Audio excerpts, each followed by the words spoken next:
Et bonjour, bienvenue sur un Indécent Podcast, c'est Fred. On se retrouve pour un nouvel entretien indécent, et vous voyez, incroyable, je suis pas tout seul. Donc on se retrouve aujourd'hui, comme je le disais, on va parler bien évidemment de Shadowrun, comme vous voyez les personnes qui sont là, par ici, vous les voyez à côté de moi, on va les présenter rapidement. Et bien évidemment, cet entretien se tient dans le cadre de ce que nous avons, je le rappelle, appelé très pompeusement l'été cyber. Oui, on est comme ça, on aime bien trouver des titres à l'arrache. Donc l'été cyber, c'est quoi? C'est simplement de vous décliner tout le cyberpunk sous ses divers supports. Et j'allais dire, en jeu de rôle, Shadowrun, c'est quand même un petit peu cyberpunk, mais chut, on va en reparler.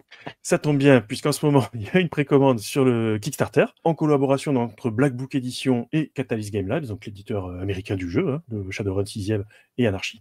Donc c'était un petit peu l'occasion d'en discuter avec... Alors, deux inconnus, je vais les laisser se présenter très rapidement, mais on les a pas du tout reçus ici, donc ils sont tout nouveaux. Je vous laisse vous présenter rapidement. Eh ben, Mathieu Thivin, je suis le responsable de la gamme française depuis 2 ans et demi maintenant, traducteur depuis une dizaine d'années.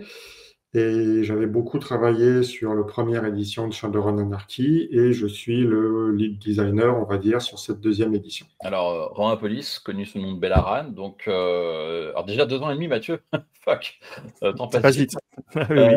Je veux dire, du coup, mais j'ai quel âge Du Trop. coup, voilà. Moi, j'ai commencé. Alors, j'ai joué à Shadowrun depuis très longtemps. J'ai commencé à être, on va dire, prolifique comme auteur pour Shadowrun avec un projet qui était d'écrire en fait pour Shadowrun 5 à l'époque un guide de Paris ou une sorte de mise à jour de la France.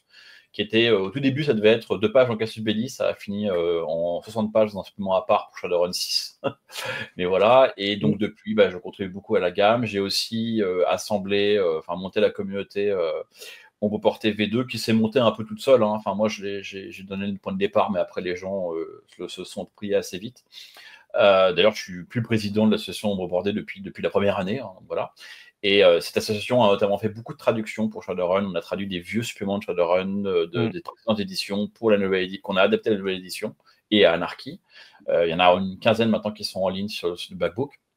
Et beaucoup des auteurs et des gens qui ont contribué à tout ça sont venus naturellement aider pour d'autres projets de traduction de suppléments de Shadowrun. Enfin voilà, ça a créé une communauté de gens qui aident beaucoup le jeu.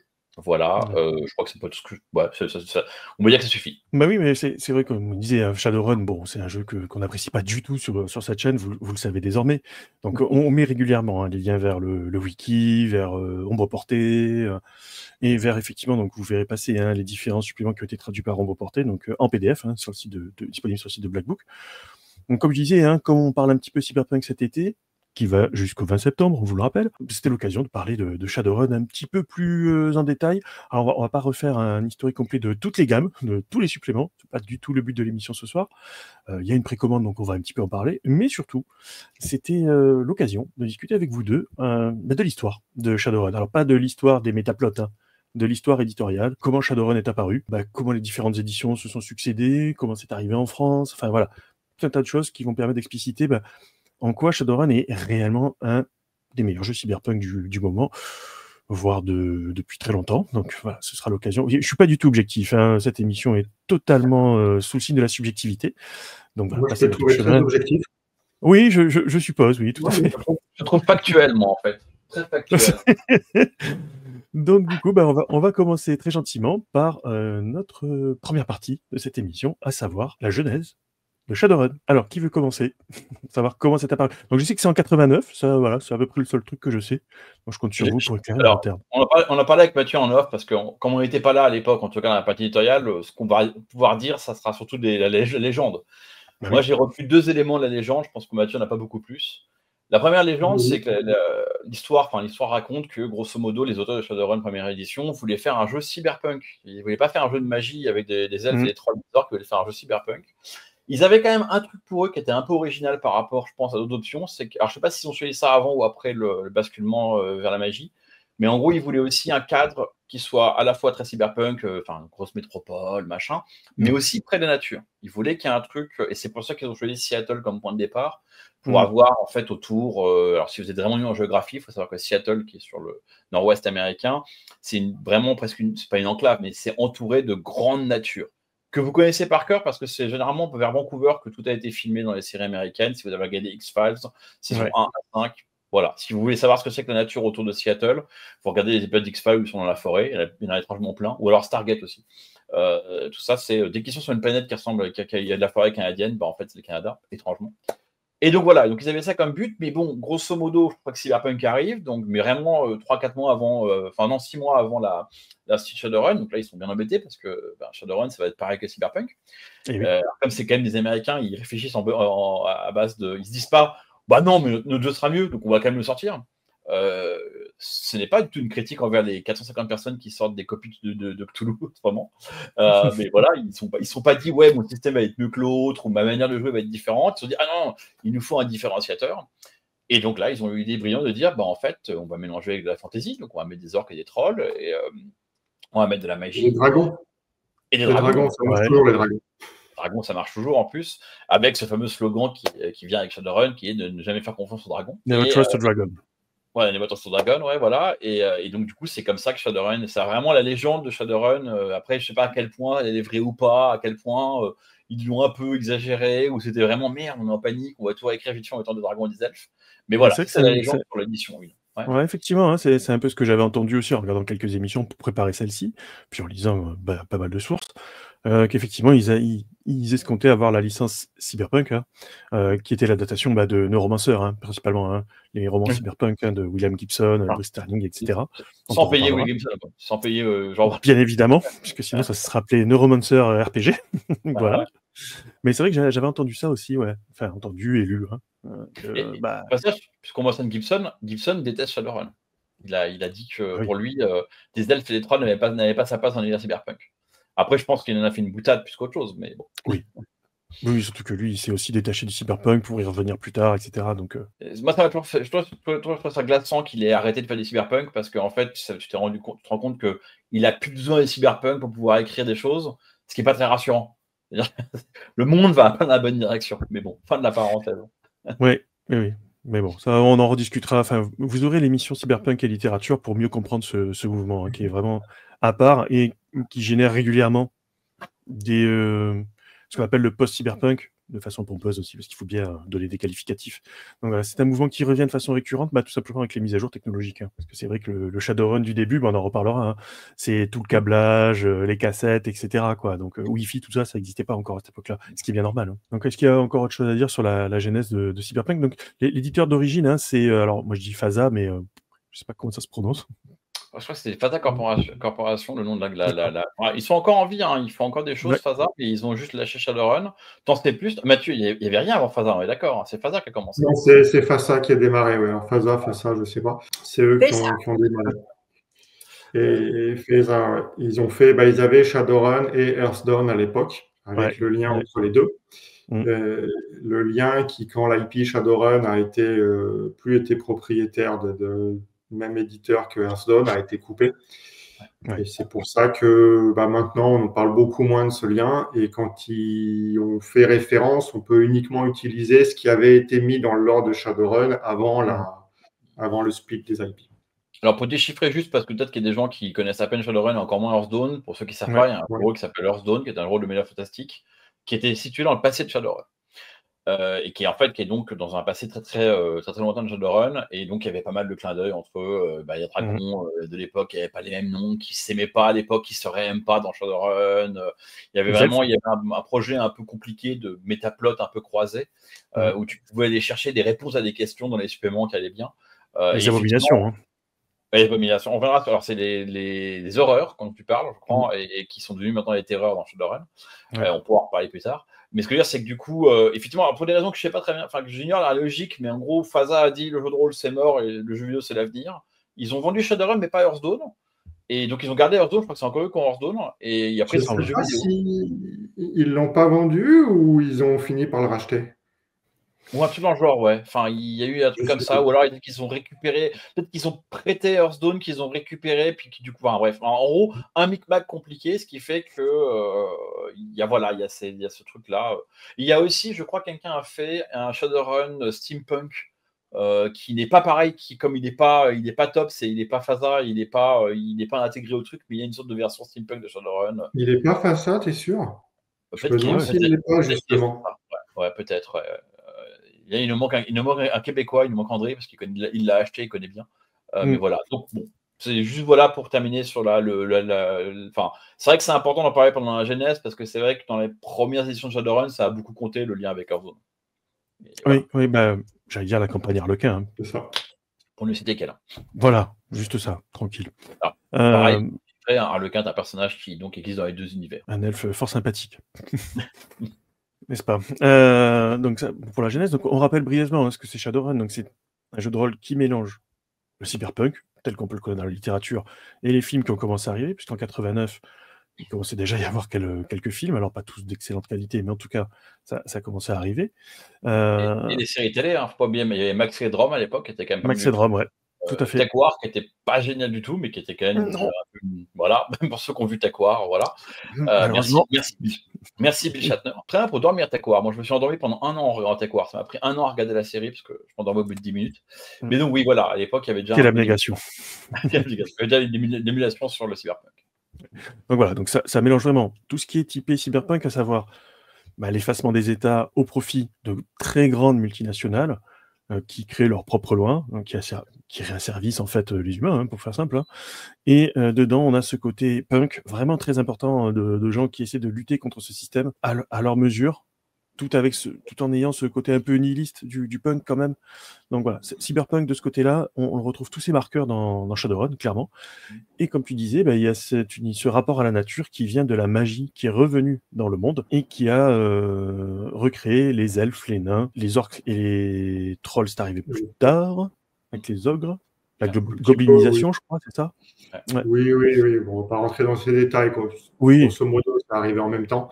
Il y a un détail à retenir, c'est qu'ils ne sont pas réapparus, c'est-à-dire qu'il n'y a pas eu magiquement pouf des gens qui sont apparus, c'est des humains qui sont transformés en nains et en elfes, puis progressivement aussi en orques et en trolls. Ça, c'est assez important, parce que souvent, c'est un truc qui n'est pas forcément bien compris. Et donc, du jour au lendemain, ton voisin devenait un orc et ta petite fille devenait une elfe, quoi. Donc, c'était pas la même, c'était une métamorphose assez douloureuse. Ouais, je sais que j'ai beaucoup aimé le fait que ça commence avec le passage de la comète de Halley. Ça, j'avais trouvé ça assez amusant comme truc. Alors, ça commence pas pour le coup. La comète de Halley, elle est arrivée en 3e édition, je pense. D'accord. Okay. Il y a eu tout un tas d'autres phénomènes qu'on appelle la grime, avec d'autres choses encore plus étonnantes et bizarres que les elfes et tout ça. Mais ça a commencé avant. Okay. C'est une erreur légitime, parce qu'en fait, effectivement, la comète de Halley, le passage de la comète de Halley déclenche cette seconde vague de transformation avec ce qu'on appelle, donc en anglais, je crois que c'est Surge, en français, c'est Grim. Et en gros, c'est là où, mécaniquement, ça a permis à Shadowrun de dire, OK, vous voulez faire un homme lézard, vous voulez faire des races bizarres, vous pouvez, du coup, piocher là-dedans et faire votre créature à vous, un peu tordue. Et en gros, vous devenez ce qu'on appelle un changelin, en gros, une créature, un truc qui n'est pas orc, troll, machin. Et oui, tu mentionnais les ogres, il faut aussi le dire, bon, je sais bien le dire. C'est qu'il y a les 5 métatypes principaux ont des variations locales. Donc, quand tu es un orc qui est né en France, tu peux être un ogre, par exemple. Quand tu es un troll qui est né au Japon, tu peux être un oni, donc que ce soit un orc, je sais pas si c'est orc ou troll et oni. Un orc, voilà, ouais. Donc, du coup, ça a permis d'insérer des monstres, des archétypes de créatures. Au folklore locaux, ouais. Voilà, d'injecter ça un peu partout sans avoir un compendium de méta-humains. Il n'y a pas besoin de créer un compendium de méta-humains pour Shadowrun, quoi. Ouais, avec un gros bouquin avec le machin, le truc.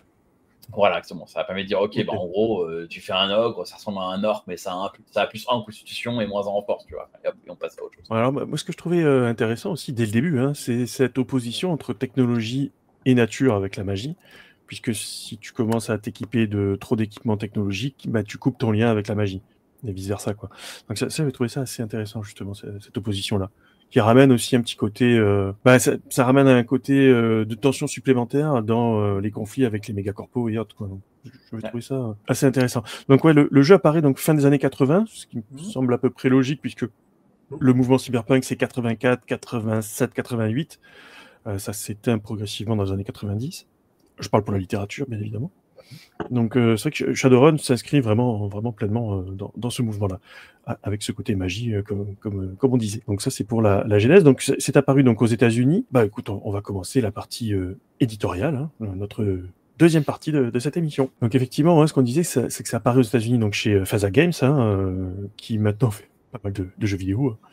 Enfin, on vous mettra des liens dans la description, bien évidemment, pour aller voir un petit peu tout ça plus en détail. Ça apparaît comment? Donc, cette première édition, comment elle se compose exactement? Alors, je sais que pour moi, à l'époque qu'il a découvert, c'était des règles qui paraissaient assez complexes, puisque ça commençait déjà un petit peu à dégraisser un petit peu dans d'autres jeux, hein, bien évidemment. On n'est pas loin de l'époque où Vampire, ce genre d'univers commence à apparaître aussi, Ars Magica, hein, bien évidemment. On est un peu. Alors là, tu vas un peu vite, tu vas un peu vite en musique. Vas-y. On est un peu avant Vampire, un peu avant Ars Magica. Et justement, un truc qui est très marrant, c'est que les gens qui prennent Shadowrun première édition ou la seconde aujourd'hui lisent les règles, disent mais c'est quoi cette usine à gaz, quoi? C'est quoi ce truc qui est une horreur? Oui, c'est exactement ça. Et à l'époque, à l'époque, c'était plutôt vu comme étant quelque chose de rafraîchissant et de simplifié par rapport à DD, en fait. Ça a beaucoup été construit. Alors, je fais un peu de pub. Il y a un groupe d'auteurs de Shadowrun, de reportés, qui ont écrit un article pour Cassius Belli sur Shadowrun, un portrait de famille sur Shadowrun il y a quelques années maintenant. Je ne sais pas quel est le numéro de Cassius Belli, si tu pourras l'exhumer pour le trouver. Oui, on le retrouvera. Voilà, et justement, dedans, ils expliquaient ça très bien. Ils disaient, en fait, à l'époque, tout était construit pour un peu s'opposer à la complexité de D&D, et qui était vu comme était simple, parce qu'il n'y avait pas de niveau, pas de classe. Donc déjà, quand il n'y a pas de niveau et pas de classe, là, on parle plus de mécanique de jeu que d'univers, mais quand il n'y a pas de niveau et pas de classe, c'est-à-dire qu'il n'y a pas de course au pouvoir, il n'y a pas de constamment, je dois mettre un monstre qui est plus gros que l'autre. Et il y avait des compétences, c'était quand même très basé, juste, tu as en gros un attribut et une compétence, et au début, il fallait battre un seuil. Tu lançais plein de D6. Dans Shadowrun, tu lanceras toujours plein de D6. Je pense qu'au jour où on arrête les D6, ça sera un autre jeu. Mais tu lançais plein de D6 et il fallait compter les dés qui étaient supérieurs à un seuil à l'époque. Et c'était très très différent par rapport au D20, par rapport à la CAC, enfin la CA. Et en plus, ce qui était intéressant sémantiquement, c'est-à-dire que dans DD, et c'est encore le cas aujourd'hui, DD, les compétences, c'est une sorte d'afterthought. Dans Shadowrun, tu commences avec les compétences. Donc, la question n'est pas comment je me bats, la question c'est qu'est-ce qu'on passe à faire, ce qui est très différent. Donc ça paraît, aujourd'hui, encore une fois, si vous écoutez cette émission et que vous attrapez, en plus, il a été réédité pour l'anniversaire, vous pouvez acheter légalement le PDF de Shadowrun première édition, si ça vous amuse, il est quelque part sur DriveThru pour quelques dollars. Et si vous le prenez et que vous le lisez, vous allez trouver ça absolument mais c'est super lourd comme système. Oui, mais encore une fois, à l'époque, ça n'était pas du tout. Il y a quelques décennies qui sont passées depuis, effectivement. C'est vrai que le système attribut plus compétence avec seuil à battre, on l'a retrouvé justement dans notre fameux storyteller système de White Wolf, et puis plein d'autres, la 7e mer, on les compte plus, ce genre de jeu. D'où le fait que je t'ai interrompu pour dire que c'était avant Vampire, parce que tout à fait, oui, voilà, Vampire est allé plus loin dans cette direction en fait. C'est 91, je crois, si je dis pas de bêtises. Moi j'avais dit 92 pour Vampire, mais je peux me tromper. Il me semble, première édition.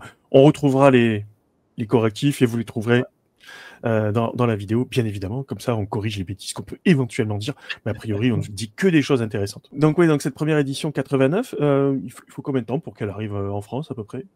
Parce que je me souviens que c'est Descartes Édition qui éditait ça. Alors, moi, je sais Descartes à l'époque en France, et je ne sais pas exactement quand elle est arrivée, je dirais 91. Mais Okay. Moi, je me souviens quand je l'ai acheté chez Descartes et qu'elle sortait, je crois que c'était en 92, je devais être en 5e. Pour ceux qui se rappellent comment on peut se prostituer un peu dans le temps. Quoi. Donc il faut à peu près, on va dire 2 bonnes années avant que ça arrive en France. C'est un jeu qui fonctionne tout de suite aux États-Unis, qui prend rapidement. En fait, je pense que les US pensent qu'ils sont. S'il n'avait pas marché, le jeu, il serait plus là. C'est ce que j'allais dire. Donc oui, je pense qu'il a pas mal marché. Je pense à mon avis, il n'a jamais marché autant que D&D, mais par exemple, il a dû, je pense ça doit être, même aujourd'hui encore, le 3e derrière D&D, Cthulhu et puis Shadowrun, quoi. Après, avec des bonnes périodes, des mauvaises périodes et des aléas. Mais oui, je pense qu'il a marché. Ce que je sais pas du tout, par contre, c'est est-ce qu'il a marché autant que Cyberpunk, moins que Cyberpunk, c'est dur à dire. J'ai l'impression qu'il a marché mieux que Cyberpunk, parce qu'à l'inverse de Cyberpunk, il y a toujours eu du suivi de gamme. Enfin voilà, aujourd'hui, si vous voulez avoir l'intégrale de Shadowrun, il faut une bibliothèque entière comme ça, et 250 bouquins de Shadowrun. Alors que Cyberpunk, j'ai l'impression que certains sont à l'étagère. Il y en a beaucoup moins. Après Talsorian a un fonctionnement très différent de FASA et puis donc de Catalyst Game Labs. C'est-à-dire qu'ils sont que quelques-uns à bosser dessus, donc forcément, c'est beaucoup plus long dans le suivi.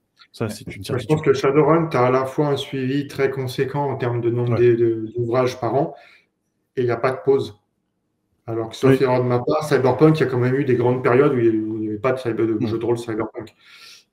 Shadowrun, l'aventure éditoriale, et on verra, ça a pu changer d'éditeur par moment, mais ça ne s'est jamais réellement arrêté. Ouais, donc justement, comme on est dans l'histoire éditoriale, donc on en est là, au jour d'aujourd'hui, à la 6e édition de Shadowrun, et la version Anarchy, dont on va reparler un petit peu plus longuement. Après, on vous en a déjà parlé, bien évidemment, mais on va en parler un petit peu quand même. Donc 6 éditions. Alors, je sais qu'on en avait parlé la dernière fois à peu près du nombre de bouquins. Alors, je parle que de la VO, mais en VF, c'est pas mal aussi. Je crois qu'on est dans les... vous allez me dire, je crois plus de 150 ou 200, je sais plus. Ça dépend comment tu comptes, mais je crois que si tu comptes que les bouquins jeux de rôle, tu arrives facilement à 200, 250. Si tu comptes les romans, les nouvelles, là, tu arrives Ouais. à. Mathieu, tu n'avais pas une idée, toi? Tu n'avais pas une feuille Excel avec tous tes bouquins sur le rôle? Ouais, j'en suis un peu plus de 300, je crois, mais j'ai tous les PDF aussi. Combien? Donc après, Ok. encore une fois, ça dépend ce que tu veux compter. Ouais. Alors, si tu comptes les créations, par exemple, les Allemands ont été très très prolifiques. Il y a beaucoup de bouquins derrière moi qui sont des bouquins allemands de création. C'est du texte Shadowrun inédit ailleurs qu'en Allemagne. Donc, si tu rajoutes ça dans la liste, si tu prends les quelques trucs, il y a eu une édition de Shadowrun japonaise avec une couverture très manga qui a été fait je sais pas quand. Donc, si tu veux prendre ça aussi dans la liste, c'est assez compliqué, quoi. C'est un jeu qui a pris un petit peu partout, alors qu'il a bien pris en Europe, hein, donc on parle des Allemands, la France, l'Angleterre, hein, voilà, pour citer ces pays-là. Donc, comme je disais, on en a la 6e édition. Nous, en France, on a eu quoi, la première édition traduite ou la deuxième? Comment ça a fonctionné là-dessus? Je crois qu'on a eu que la deuxième. Ah oui, d'ailleurs, tiens. J'ai la première édition de Descartes. Après, la deuxième est arrivée aux US et peut-être encore plus vite en France, très tôt après la première. Ok. La deuxième, ils ont vraiment... une seconde, Romain. La deuxième, ils ont vraiment simplifié un petit peu les règles de la première, enlevé ce qui vraiment était un peu rugueux au début. On peut presque dire que c'est une 1,5 d'un point de vue règle. Et je dis une connerie. Moi, c'est la seconde que j'ai acheté en boutique. J'ai pas acheté la première, pardon. Donc, j'ai acheté la seconde édition. Et du coup, c'était en 4e, je crois. Donc, c'était genre en 93, effectivement. Et pas en 5e. Et effectivement, j'allais le dire, tu l'as dit, hein, la 2, c'était vraiment une 1.5, en fait. À tel point qu'il y avait encore des suppléments pour la première édition, comme le catalogue du Samouraï des rues que tu pouvais utiliser avec la 2, en fait. Et moi, j'avais acheté des suppléments qui traînaient et ça marche très bien. Enfin, tu n'avais vraiment aucun changement de règle fondamental. Ils avaient vraiment corrigé. Pour la petite histoire, le catalogue du Samouraï des rues, ils l'ont ressorti, donc il était sorti pour la première édition, ils l'ont ressorti en deuxième édition. Donc il y a quelques stats qui changent sur les armes qu'ils ont corrigées. Et il y a quelques équipements, 3-4, je ne sais plus, qui ont plus de sens dans la deuxième édition. Et en fait, les pages sont juste noircies. Si tu veux, ils n'ont même pas refait la maquette, en fait. Il y a des gros aplats noirs sur les pages. Et en particulier, à un moment, c'est une double page complète. Si tu veux, ils auraient pu la sauter, mais non, ça a décalé le reste, j'en sais rien. Et donc, il existe pour les 2 éditions avec des gros aplats. Ah, c'est génial. Ah ouais, j'adorerais voir ça sur un supplément de jeu de rôle actuel. Ça me ferait beaucoup rire. Oui. Ça fait souvent quand tu vois que des gens se plaignent parfois de « Ah oui, alors, page 385 en bas à droite, c'est légèrement décoloré par rapport au PDF. » Ah bah là, les mecs, la page, elle est en noir. Prends ta double page noire. Voilà. Mais effectivement, première, deuxième édition, la couverture est la même et il y a juste, de mémoire, il y a un cadre argenté autour de l'illustration et dans le bas, c'est écrit seconde édition. Et la couleur du tour est très légèrement différente, un peu plus bleutée sur la première et je crois un peu plus grise, noire sur la seconde. Mais c'est vraiment du détail. Ouais. D'où ça vient ce côté, alors aujourd'hui, enfin depuis quelques années, hein, de ce côté très froid et simulationniste de Shadowrun? Là, pour le coup, c'était l'époque. Hein. Enfin, à l'époque, à l'époque, quand les gens écrivaient des règles, ils ne se faisaient pas des questions de grandes théories du jeu de rôle. Hein. Ils disaient, en gros, pour ouvrir une porte, il faut être costaud. Ça ne demande pas pratiquement de compétences, donc tu fais un jet de force. Enfin, tu vois, il y avait vraiment le côté simulatif, c'était vraiment découlé d'une logique simple. Hein. Et dans les règles de Shadowrun, ça se voyait bien. Hein. Tu disais, en gros, le mec, pour tirer à l'arme à feu, il faut qu'il sache tirer à l'arme à feu, donc il y a une compétence arme à feu. Puis ça dépend de quoi. Alors à l'époque, il n'y avait pas d'agilité dans Shadowrun, il y avait de la rapidité. Donc ça dépend de l'attribut rapidité. Il y avait pas je pense qu'il n'y avait pas de réflexion. C'est venu plus tard, les réflexions sur la nature même des mécaniques de jeu, quoi. Et à quel point tu as besoin qu'une mécanique soit narrative ou pas. Tu as quand même un aspect dans Shadowrun où l'univers est très riche, le champ des possibles pour les personnages sont très riches. Dès le début, il y a eu la magie. La magie, c'est pas que des sorts comme à Dungeons and Dragons, c'est des sorts, c'est invoquer des esprits, il y avait déjà plein de choses qui étaient faisables. Dès le début, il y a évidemment tout le côté combat, armes à feu, ça vient des US en plus, qui est le pays des armes à feu, donc ils ont voulu rentrer dans tous les détails des équipements qu'on pouvait avoir. Il y a le côté matrice, avec tout ce qu'on peut faire dans la matrice.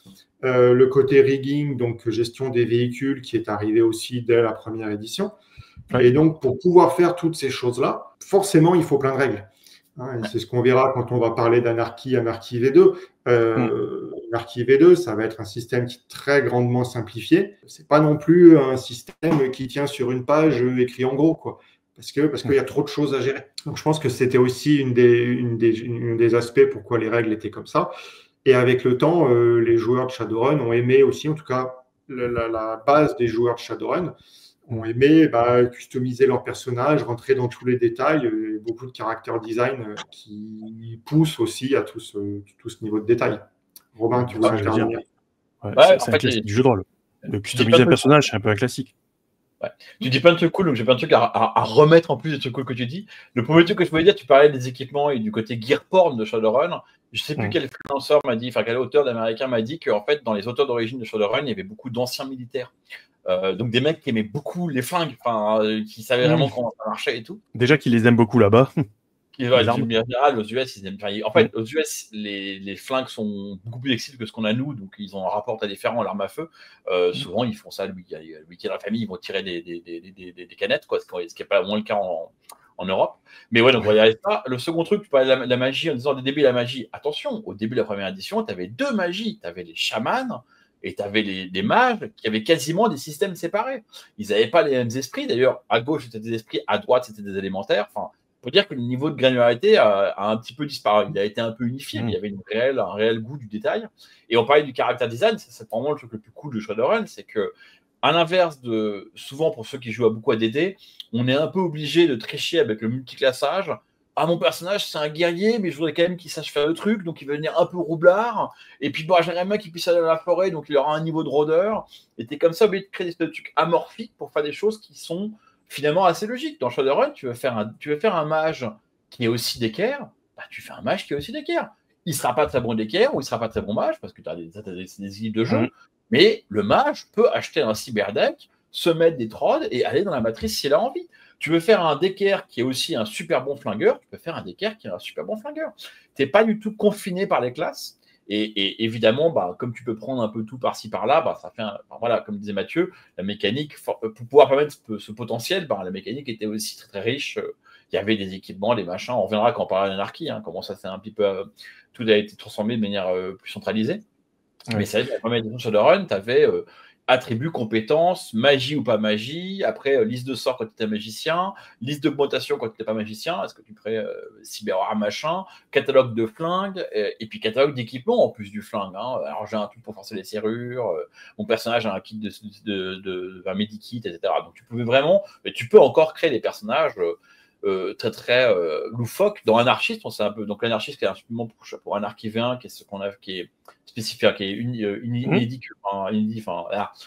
public. Vous avez parlé, on a fait des archétypes assez marrants, on a fait des prétirés dans Anarchy, un peu qui sortaient un peu justement des trucs classiques du troll, l'éternel troll samouraï des rues. C'est plus lié à ce que tu as envie de jouer, un peu comme une carrière que tu choisirais et qui évolue au fur et à mesure pour customiser ton perso, quoi. Moi, c'est des philosophes. Alors, toute proportion gardée, parce que c'est pas du tout le même système, mais c'est des systèmes qui avaient déjà été développés dans Traveller, dès le début, 77. Donc voilà, c'est des choses qui se récupèrent. Enfin, tout se recycle au niveau des idées, bien évidemment. Alors, c'est pas un système à carrière, Shadowrun. On vous dit pas des conneries non plus, mais t'as des éléments qui peuvent se retrouver via les compétences que tu vas choisir, etc. C'est plus souple que les carrières. Ça fait partie des jeux où on est complètement libre de créer sur toutes les éditions, de créer son personnage comme on l'entend.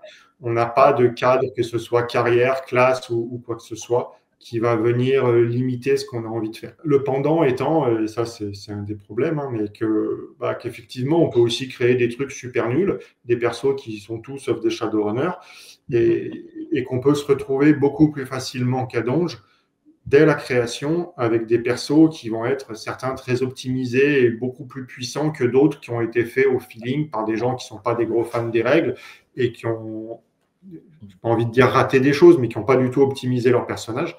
Ça nécessite une attention qu'il n'y a pas que dans un jeu comme Donge, où effectivement, ton perso sorti de création, ils seront tous aussi efficaces, quoi. Il y a une vertu, c'est que même entre le personnage mal fait, qui vraiment sait rien faire parce qu'il a mis 1 partout, et le personnage optimisé, l'écart est quand même pas très grand, entre guillemets, de toute manière.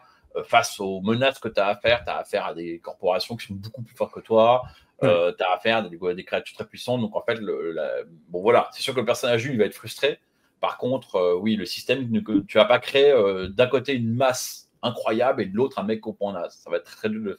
Il y aura l'écart sera moins grand. Alors, petite question bonus pour vous deux. Vous avez découvert Shadowrun quand exactement?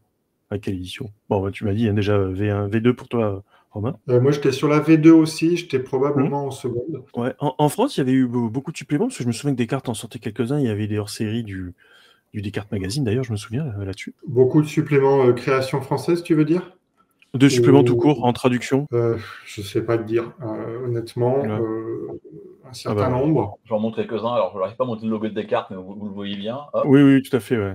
hop. Ouais, il y en avait quelques-uns quand même. Ok. Alors là, en fait, ça mélange deux et Ouais, troisième Seattle. édition. Mais oui, il y en a eu quelques-uns. Ouais. Il y en a eu quelques-uns. Ouais.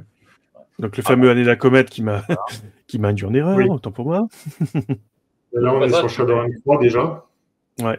Hop, qui était en démo, hop là, voilà. Et avec des ombres aussi, quand même. Il y a eu pas mal de trucs. Avec les fameuses reliures qui tenaient tellement longtemps. Chez Descartes, ah oui, c'était. Ah oui. Et oui, ça faisait partie des grandes qualités comme Hexagonal d'ailleurs. Ouais, bah oui. Petite pensée émue pour certains suppléments qui sont devenus des jolies feuilles volantes. Lui, il n'est pas encore en feuille volante parce que je le repars. Voilà. Bon, après, voilà, on peut se payer un relieur, ça coûte cher, mais des fois, ça peut être sympa aussi. Bref, petit aparté. Dans l'aventure éditoriale, hein, effectivement, de Shadowrun, donc la V1, V2 qui se suit assez rapidement, la V3, elle apparaît quand à peu près? Là, on reparle un peu sur la partie VO, hein, bien sûr. Hein. Je crois qu'on a de mémoire, c'est 5 ou 6 ans après la V2. Je n'ai pas fait le temps de faire mon travail. Je ne pensais pas me faire attaquer sur les dates comme ça. Alors, moi, je m'en rappelle un peu parce que j'ai beaucoup joué. Alors, j'ai vraiment beaucoup joué à Shadowrun V2 avec mon groupe enfin, mon stade de release. On a dû faire 200 scénarios de Shadowrun. Enfin, vraiment, j'ai beaucoup joué. Et j'avais atteint un peu une Shadowrun fatigue quand la 3 est arrivée. Je me souviens avoir essayé de jouer avec la 3. J'ai démarré Brainscan et avec un camarade de classe d'école d'ingénieur. Donc, on doit être en 2001-2002, effectivement. Enfin, je l'ai rencontré en 2001-2002. Donc, on est dans ces eaux-là. Par contre, l'édition était très bien, la troisième édition, en termes de règles. Pour le coup, moi, quand je l'ai vu arriver, en fait, tous les problèmes que j'avais de règles dans Shadowrun 2 étaient réglés dans la 3. Donc, j'étais super content des règles. Notamment, il y avait vraiment des personnages qui étaient des armures, enfin, des personnages intuables dans Shadowrun 2. Un troll bien équipé était inarrêtable, grosso modo, ça c'était bon corrigé. Ils ont rééquilibré. Alors, c'est un vrai changement dans les règles ou c'est du rééquilibrage, le passage de la 2 à la 3? Non, c'est de la 2 à la 3. Alors là, j'ai un peu sauté la 3 comme Romain, exactement. C'était une période où je jouais pas mal de jeux et puis on a fait une pause Shadowrun à peu près à ce moment-là. Non, c'était vraiment une grosse maturation, alors plus qu'entre 1 et 2. 2 et 3, le saut était plus important, mais on reste vraiment dans la même veine, dans la même philosophie de jeu, quoi. Philosophie de jeu. C'est-à-dire qu'à l'époque, les attributs, ils n'étaient pas encore ajoutés avec les compétences pour créer la réserve de dés. Ils avaient d'autres usages, ils créaient une réserve à part qu'on pouvait utiliser. Bon, il y avait un côté tactique autour de ça. Donc ça, c'était le cas depuis la première, c'est resté en troisième. Mais c'est vrai, comme dit Romain, qu'en termes de règles, quand on regarde sur le net encore maintenant, c'est une édition qui est très appréciée. Il n'y a quasiment plus personne qui joue en 1 ou en 2. On trouve encore quelques personnes qui sont restées sur les règles de la 3. Ouais, généralement, on voit du 3, 5 et 6, si je ne compte pas l'Anarchie. Hein. Ouais, bon, il doit y avoir beaucoup de 4 aussi. La 4 est quand même très publicitaire. Je ne connais pas. Ouais. Après, un point qu'on n'a pas parlé, c'est au niveau des plots qui me semble quand même intéressant. C'est la question que j'allais poser, justement. C'était voulu aussi, ça, dès le passage de la première à la deuxième, de faire évoluer un métaplot, donc une intrigue qui va évoluer au fur et à mesure des suppléments, etc. Dès le début, ça a été fait comme ça ou pas du tout? Pour moi, c'est une idée dès le départ, parce que dès les premiers suppléments, ils sont toujours datés. Et les premiers encore plus, parce que dans les tout premiers, chaque Shadow Talk, donc à chaque fois tous les suppléments Shadowrun, c'est pas le cas des livres de base, tous les suppléments sont écrits par des acteurs de l'univers, des runners, et qui postent des messages sur des espèces de forums des ombres, et qui sont commentés par d'autres, ce qu'on appelle les Shadow Talk. Et donc, tout ça, ils étaient tous horodatés dans les premières éditions. Donc, dès le départ, il y a eu cette idée de faire avancer la timeline. Et édition après édition, le plot a avancé. Et l'univers a évolué. Donc, chaque édition a bien sûr on va dire un plot principal, vraiment le cœur. Bon, sur la première édition, je pense qu'il n'y en avait pas réellement. En tout cas, j'en ai pas retrouvé de mémoire, mais c'était déjà la mise en place du jeu, donc il y avait vraiment de quoi dire. À partir de la deuxième, on a eu la menace insecte, qui était au cœur et qui a duré pendant très très longtemps. Il continue à y avoir des résurgences régulièrement, mais de moindre ampleur. Et dans la troisième, il y a tout ce qui était l'archéologie Renraku et c'est un petit peu du spoiler, mais enfin, c'est des spoilers de livres qui ont 25 ans, donc je pense que Oui, ça devrait aller. Et donc, avec une intelligence artificielle très puissante qui a pris le contrôle de l'archéologie et qui a fait des expériences sur des gens et tout ça. Donc ça, c'était le gros plot de la troisième. Ouais, sachant que la troisième, donc tu dis, elle apparaît plutôt, donc, on va dire, fin des années 90, quoi, je crois, c'est ça, hein? Je pense, ouais. Ouais, Ouais, donc, c'est le moment où... Parce que Matrix sort au cinéma en 99. En termes d'intelligence artificielle, ça pose des thématiques. C'était des choses qui étaient déjà abordées dans les films, hein, effectivement, hein.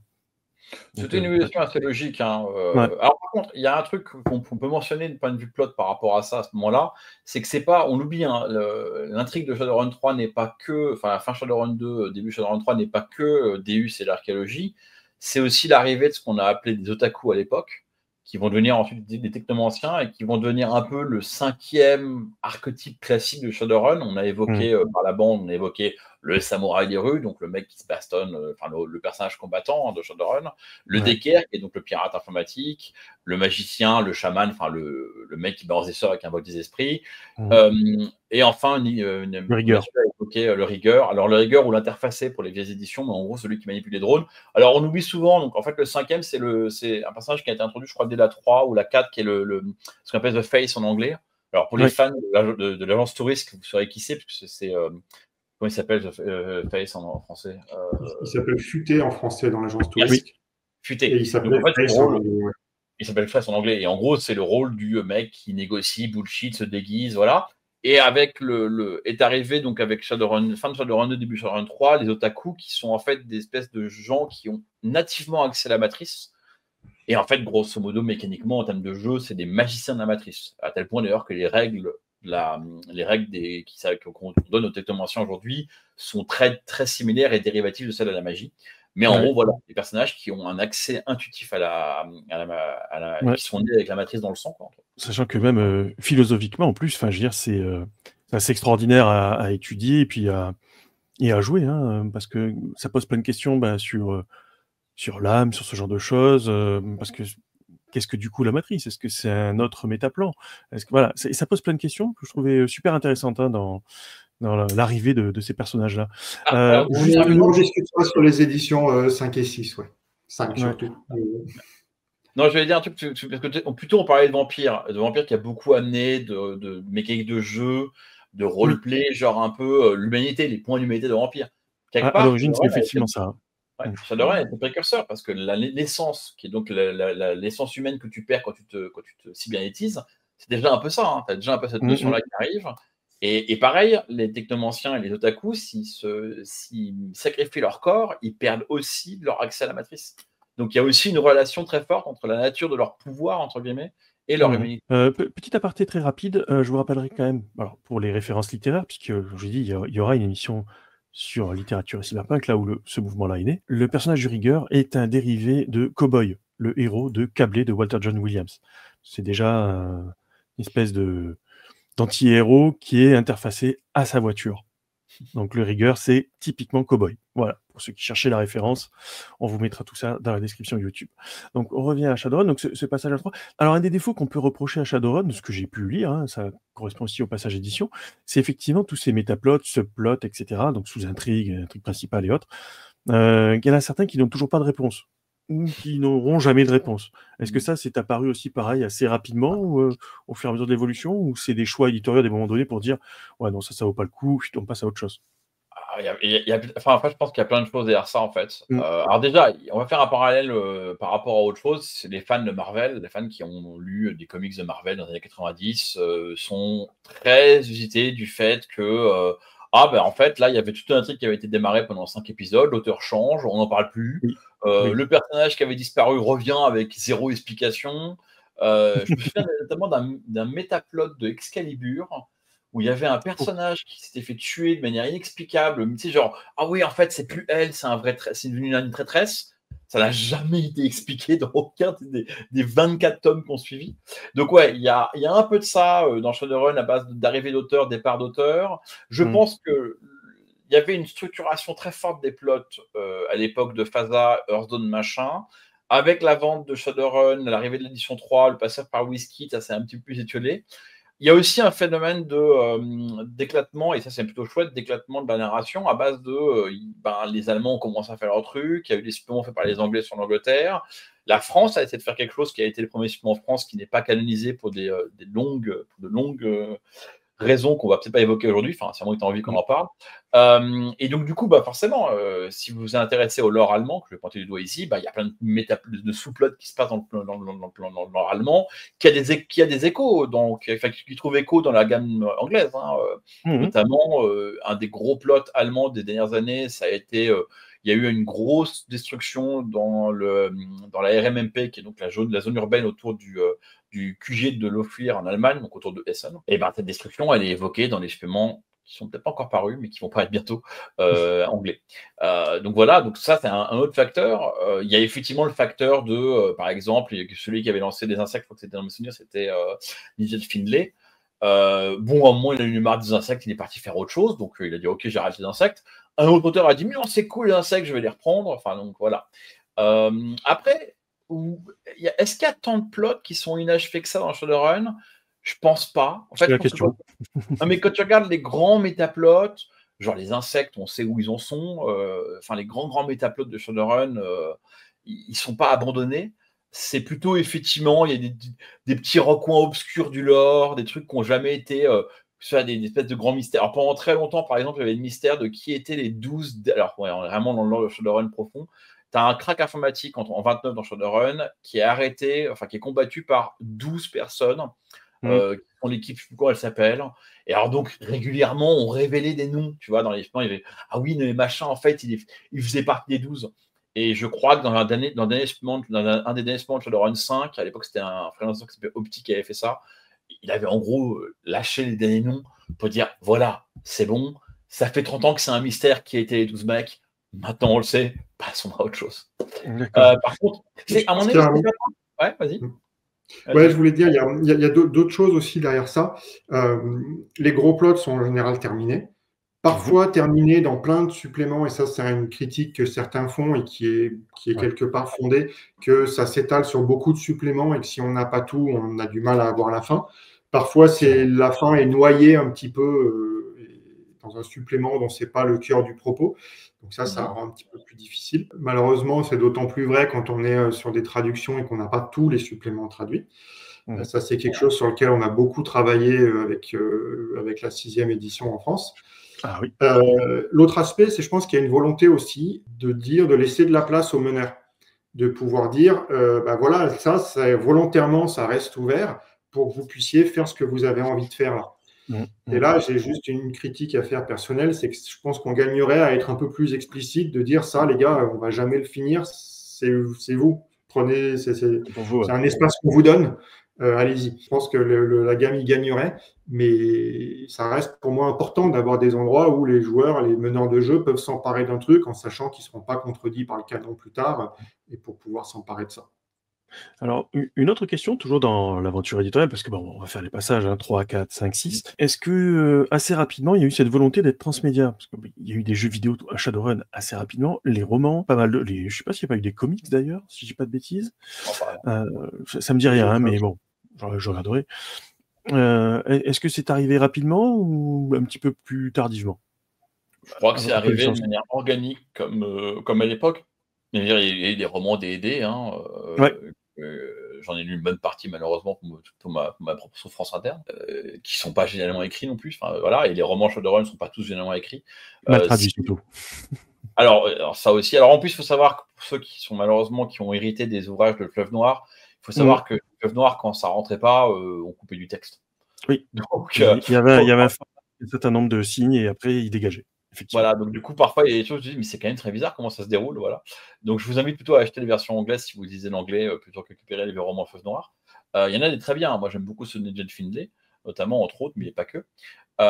Mais je pense que oui, je pense que ça se faisait de manière assez organique. Toutes les gammes de jeux de rôle l'ont fait à l'époque, L5R a eu ses romans, etc. Fin des années 80, début 90, principalement. Les jeux vidéo, c'était un peu la manière normale. C'est arrivé, les jeux vidéo sont arrivés dans les années 90, donc c'était un peu normal d'explorer le nouveau. Je pense pas qu'il y a eu un plan, je pense pas qu'en 89, ils se sont dit, dans 15 ans, Shadowrun, il y aura 50 romans et 22 jeux vidéo.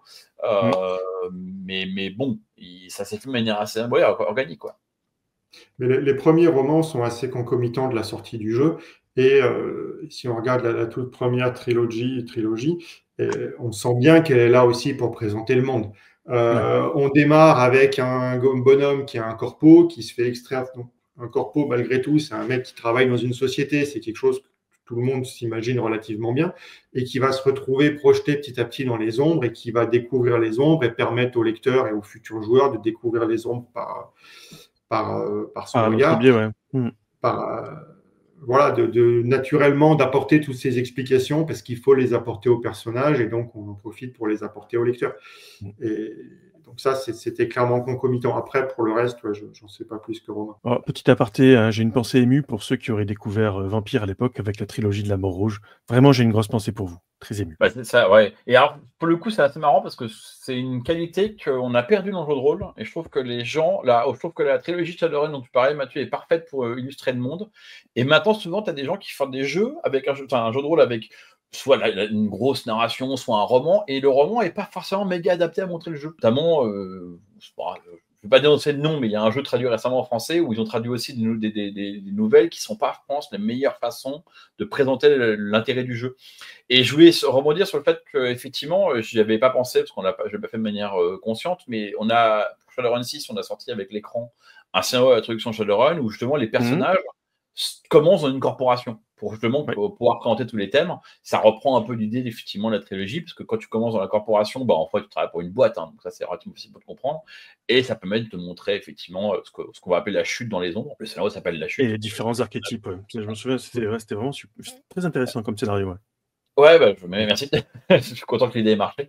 J'aimerais beaucoup, alors pour la petite histoire, en refaire une version pour la Shadowrun 7. J'en avais parlé avec l'éditeur de Shadowrun, aux US, mais Shadowrun 7, c'est pas pour demain, donc voilà. Oui. Mais j'aimerais bien qu'on ait qui est carrément dans la gamme officielle américaine un scénario qui présente vraiment qui présente c'est quoi jouer à Shadowrun. Et pas du point de vue les nouvelles règles, comment elles marchent, quoi. Genre la proposition du jeu. Qui permet de faire évoluer les différents archétypes, de voir comment tout s'imbrique, et pour pouvoir ensuite bien s'amuser. Alors, autre question, puisqu'on est toujours dans la partie éditoriale, donc on était sur la V3, qui a commencé effectivement à s'étendre en termes de suppléments. Je crois qu'il y en a eu peut-être un petit peu plus que pour les deux autres de mémoire. On vérifiera tout ça, on vous mettra les sources, de toute façon. Alors, 98, la V3, j'ai retrouvé l'info. Ouais, donc effectivement, ce que je disais sur cette partie donc éditoriale de Shadowrun, on est sur cette V3, donc qui apparaît, comme tu disais, en 1998, et puis peu de temps après, FASA lâche la licence, ce qui était un petit peu étonnant pour l'époque. Qu'est-ce qui s'est passé à ce moment-là? Sachant qu'en France, on était toujours chez Descartes à ce moment-là, 98. Honnêtement, je ne sais pas. On en a parlé un petit peu au tout début, mais c'est pas très très clair pour nous. Non, moi ce que j'avais compris à l'époque, c'est que FASA en gros considérait que le jeu de rôle n'avait plus d'avenir et que maintenant c'était faire que du jeu vidéo, donc ils se débarrassaient de leur IP. Alors pourquoi ils ont gardé Hearthstone, pourquoi ils ont récupéré Hearthstone, autre question. Et je crois qu'à l'époque, ils ont filé ça à WizKid, qui de ma compréhension n'était pas vraiment un éditeur, après ce que je dis, tu as mettre avec des guillemets, n'était pas un éditeur, je crois que c'était vraiment des fans de Shadowrun qui s'étaient un peu regroupés pour faire ça, pour sauver un peu le jeu. Et en fait, ça s'appelait FanPro aussi, je crois. Enfin, il y avait WizKid FanPro. Enfin, je sais plus quelle était la marque qui valait que l'autre. Et donc, le nom, FanPro dit bien son nom. Et donc, ils ont un peu maintenu Shadowrun 3. Ils ont continué Shadowrun 3 pendant un temps. Et alors, pareil, on n'est pas équipé pour. Moins que Mathieu, tu saches, comment est né Catalyst Lab. Alors, je pense que si, il y a, à mon avis, Tops a récupéré Shadowrun d'une manière ou d'une autre à un moment ou à un autre et a donné la licence de Shadowrun à Catalyst Game Lab. Il faut savoir qu'aujourd'hui, Shadowrun appartient toujours à Tops. D'accord. Et Tops, c'est quoi? C'est une structure éditoriale aux US, c'est ça? C'est un énorme producteur c'est une énorme boîte de jeux. Ils font beaucoup de cartes, beaucoup de trucs. Enfin, Tops, en fait. Ils font des cartes à collectionner, de sport, de choses comme ça. Voilà. Le jeu de rôle, c'est une activité très annexe pour eux. C'est très, très gros. Ouais, et donc, ils ont juste acheté l'IP. À mon avis, je serais pas surpris, vu ce que tu racontes, Mathieu, je serais pas surpris qu'ils l'aient acheté à l'époque où il y avait une question de jeu de cartes. Parce qu'il y a eu un jeu de cartes sur le run, un collectible card game à l'époque, qui est ressorti récemment. Ils en ont refait une nouvelle édition. Je sais pas si c'est imprimé, mais en tout cas, je sais que ça va pas tarder à arriver. Donc, alors, pour le coup, c'est très nostalgique. Ces distractions de l'époque, c'est vraiment pour reprendre ton Fast Jack et compagnie. Voilà, on sait pas très bien ce qui s'est passé à l'époque, mais il y a eu ce passage par WizKid, c'est arrivé chez Catalyst Game Labs. Et ce qui est intéressant, c'est qu'à l'époque aussi, Descartes, Descartes s'est effondré, c'est méchant, mais Descartes a fermé ses portes. Black Book dans la foulée est un peu né dans la foulée, tout ça. Et il y a eu 2001, ouais. Voilà, 2001, il y a eu tout ça, et il y a eu ce moment où en fait, des gros fans de Shadowrun, enfin, Black Book a été fondé quand même par pas mal de fans de Shadowrun. Je pense que c'est pas du tout Burkle, connu. voilà, c'est pas du tout connu. David Burkle n'est pas le plus gros fan de Shadowrun dans Black Book, mais parce qu'il est dans Black Book. Enfin, voilà, il y avait des gros fans de Shadowrun partout, et notamment la communauté dont reportait V1, dont Mathieu Mathieu a rejoint plus tard, si je ne me trompe pas, a été fondée par Ghislain, qui travaille sur Shadowrun depuis longtemps, et Romano et Tony Bruno. Voilà. Donc, quelques autres qui se sont perdus en route, mais. Ouais, il y avait Jérémy Bouillon qui traînait à l'époque aussi, je crois. Alors, voilà. J'étais pas là, moi, à l'époque, donc ceux que j'ai oubliés, je m'en excuse. De toute façon, vous avez qu'à rester. Ça vous apprend à être partout. Donc voilà. Et alors, en fait, ce qui est compliqué, c'est qu'il se passe plein de trucs éditorial qu'on ne maîtrise pas beaucoup. Et en plus, il y a un truc important à dire, c'est qu'on est arrivé maintenant en 2000, 2005, 2006. Les gens découvrent un truc dans la vraie vie qui s'appelle le Wi-Fi. Puis regarde Shadowrun. J'espère que tu montreras à l'occasion la couverture de Shadowrun première édition. Mais regarde Shadowrun, ce jeu de rôle où en fait, pour aller dans la matrice, il faut encore brancher un câble dans un ordinateur. Et donc, ça commençait à poser problème. Et puis surtout, Internet se développait puissance 100 partout en France aussi. Alors, la DSL était au taquet chez nous. On avait Internet. La DSL, c'est pas tant un problème parce qu'on est encore filaire. Donc, on est encore dans le paradigme de Shadowrun 3. C'est le Wi-Fi qui est un problème. C'est vraiment ça où on se dit, mais là, on parle d'un jeu futuriste, mais les technologies, on était vraiment dans le syndrome futur des années 90, du début des années 90, qui était complètement passéiste. Effectivement, donc Shadowrun 4, il y a eu une grosse refonte à tous les niveaux. Et je pense que c'est assez impressionnant d'avoir réussi cette refonte, parce qu'à mon sens, elle a été réussie. Alors que côté éditorial et côté des boîtes, c'était autant le bazar. Il y a eu une grosse refonte sur les règles. C'est avec Shadowrun 4 qu'on est passé au cœur des règles qu'on connaît actuellement, attributs plus compétences. On compte les succès quand on fait 5 ou 6. Alors que donc là, il y a eu vraiment une grosse rupture. Et c'est quelque chose qui est suffisamment solide pour que ça reste jusqu'à Shadowrun 6 et à travers les 2 éditions d'Anarchy bientôt. Et en parallèle, il y a eu une grosse évolution sur le lore avec effectivement, à la suite de ce qui s'est passé à la fin de Shadowrun 3, il y a eu un nouveau crack matriciel, parce qu'il fallait bien expliquer dans le lore pourquoi on a eu ce changement. Et la matrice a été reconstruite sans fil. Voilà, pour intégrer les nouvelles technologies, tout à fait. C'est ça. Et il y a eu un travail, si on relit Shadowrun 4 ou l'édition anniversaire éventuellement, pour moi, c'est une édition qui, en termes d'explication du lore, alors pas les grands métaplots, tout ça, mais vraiment comment fonctionne le monde, les détails pour la matrice, mais aussi pour la magie. C'est une édition qui est vraiment, vraiment super. Pour moi, c'est la référence. Et donc, ils ont beaucoup parlé de la réalité augmentée, réalité virtuelle aussi, mais ça existait déjà, c'est plus facile à voir. Mais sur la réalité augmentée, on voit des choses maintenant, 20 ans plus tard, qui sont en train de commencer à apparaître. Ouais, tout à fait. Et ils étaient très, très visionnaires. Ils ont été super bons. Et donc là, il y a eu ce gros travail. Et il y a eu, donc Romain en parlait, on avait en 3e édition les otaku, qui étaient quand même plus des éléments de lore. Alors, il était peut-être possible de les jouer à travers un petit supplément, je ne sais plus. Mais Shadowrun 4, il y a vraiment eu, ils sont devenus jouables, c'est devenu les technomanciens. Et il y a eu l'arrivée de la résonance, il y a un terme, l'émergence, voilà.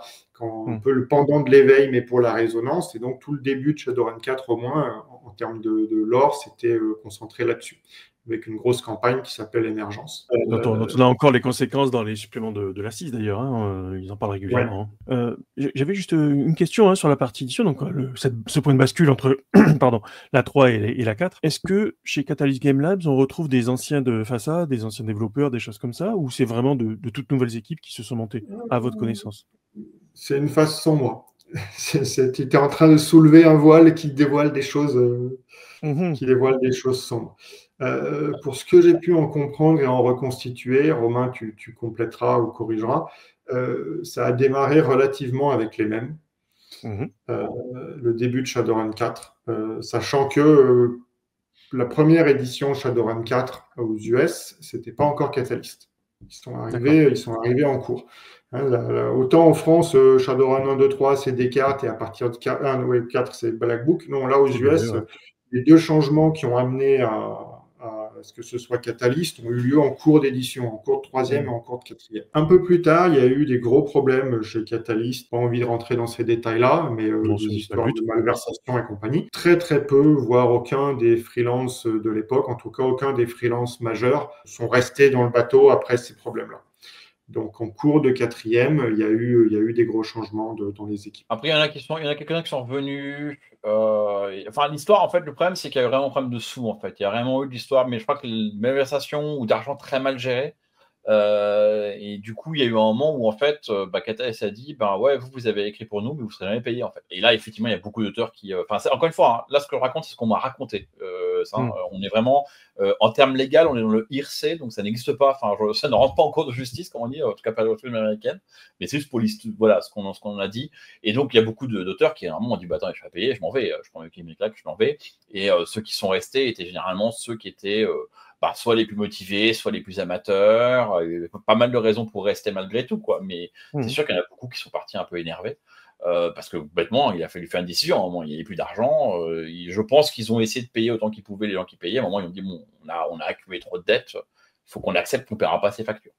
Il y a eu d'autant plus. Je pense qu'il y a en plus eu des soupçons. Alors effectivement, comme tu dis, je ne connais pas le vrai fin mot de l'histoire, mais il y a eu des soupçons d'argent qui ont été un peu détournés.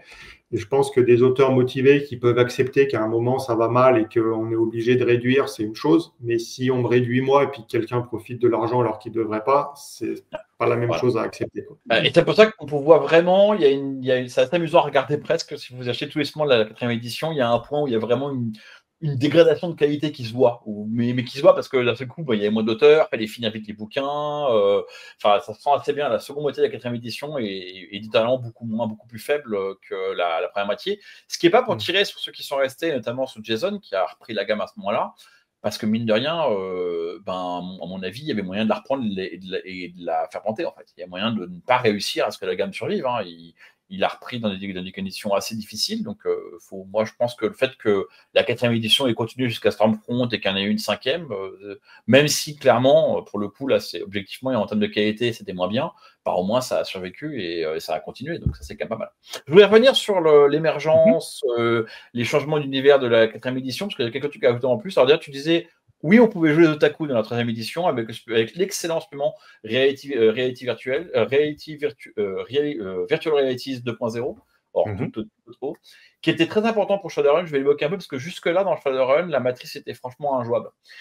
La matrice était constituée d'un petit donjon matriciel, vraiment en mode cyberspace à la Tron. Et en gros, dès l'instant où le decker allait pirater un truc, le reste de la table allait manger des cacahuètes et puis faire autre chose. C'était vraiment un vrai problème qui était évoqué. Ouais, c'est l'image qu'on est restée en plus au travers des années. C'est assez terrible. Voilà. Quoi.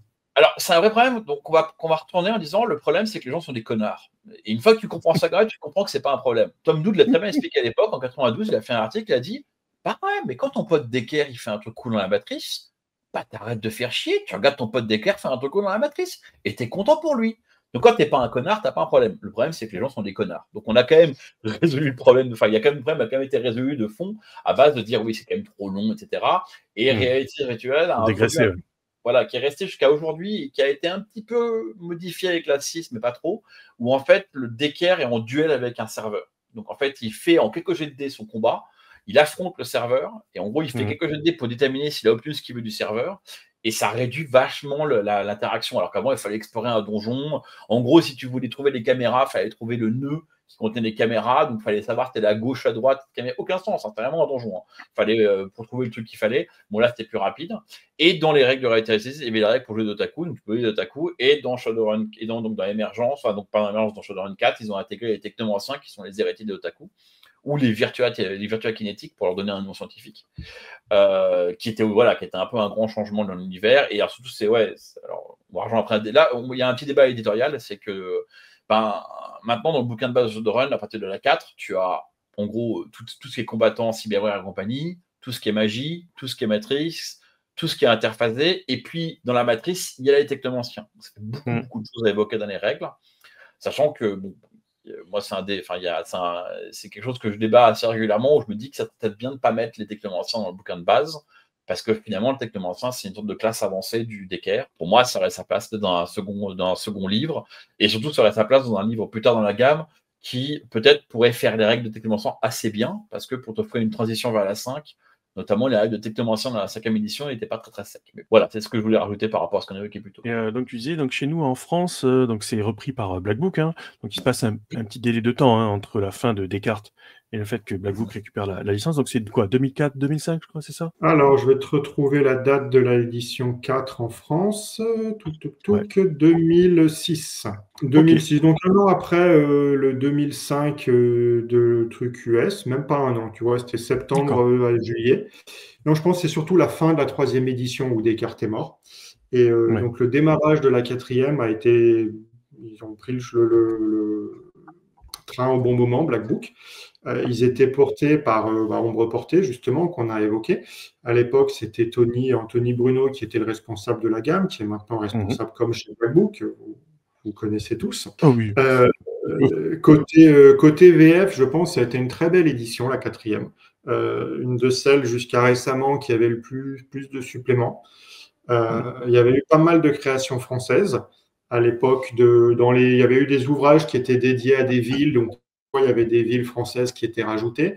Il y a eu la SOX, qui était une zone contaminée de façon radioactive entre la France et l'Allemagne, bye bye Luxembourg, qui a été écrit en collaboration avec les Allemands. Et il y a eu les éditions vintage, donc c'était, je crois, 5 ou 6 suppléments qui ont été 5 ou 6 suppléments des éditions 1, 2, 3 qui n'avaient jamais été traduits et qui ont été traduits en 3 ouvrages contenant 2 suppléments chacun. Pour Shadowrun 4. Et qui sont compliqués à retrouver, on va pas se mentir. Ah oui, là ils sont disponibles en PDF chez Black Book. Tout à fait. Vous les trouvez. Ouais, complètement. Vous les trouvez. Et alors, du coup, évidemment, il faut dire que c'est aussi le début chez Black Book et chez Catalyst aussi, des PDF. Que ce soit, alors, chez Catalyst, des bouquins uniquement en PDF pour certains petits trucs qu'on n'avait pas avant. Et puis de la disponibilité chez Black Book et Catalyst des suppléments en version physique et version PDF. Pour la petite histoire, le tout premier supplément PDF only, c'était le Digital Grimoire. C'était les coupes du bouquin de magie de Shadowrun 4. Et moi, j'ai démarré là-dessus à faire un peu de relecture parce que je ne me sentais pas encore à l'époque de faire de la trad. J'avais un petit peu poussé pour faire en sorte que le bouquin, les gens restent motivés pour y arriver. Avec la bénédiction de Black Book et de Ghislain, il avait été maquetté et il était rendu disponible gratuitement en PDF sur le site de Black Book. On doit toujours pouvoir le trouver en cherchant bien. Et c'est comme ça que j'avais démarré. Ensuite, j'avais fait quelques traductions pour les derniers ouvrages de la gamme. Non, je rigole parce que j'avais traduit pour Créatures du 6e monde, ou je ne sais plus comment il s'appelle, mais un truc de ce genre-là. J'avais traduit un supplément, participé à la trad d'un supplément PDF only aussi qu'on avait remis dans le bouquin et dans lequel le premier bouquin physique où je suis apparu avec mon nom mal orthographié. Et puis ensuite, j'avais travaillé sur un bouquin. Les 2 derniers bouquins de Shadowrun 4 en VF sont sortis en couverture souple parce que voilà, je ne sais pas si on le verra.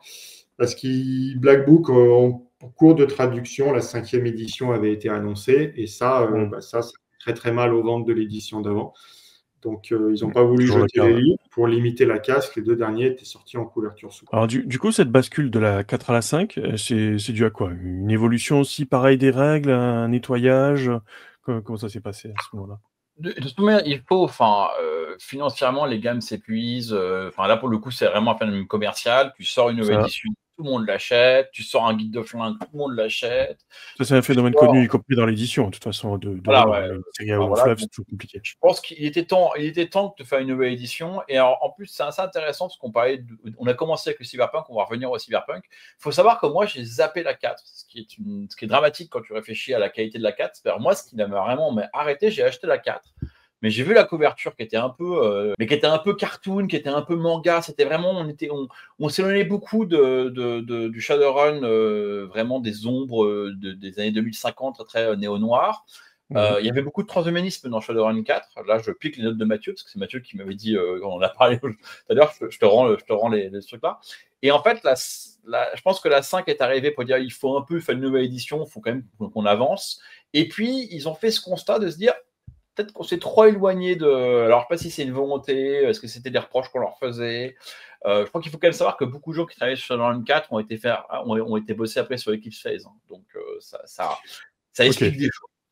Et en tout cas, il y a eu très clairement dans la 5, il y a eu une volonté peut-être de retour aux sources. Et d'ailleurs, ça se voit très bien si vous regardez la couverture de Shadowrun 5, que je dois avoir ici. Tu as un retour un peu il y a des runners dans une rue bien noire avec une bordure noire.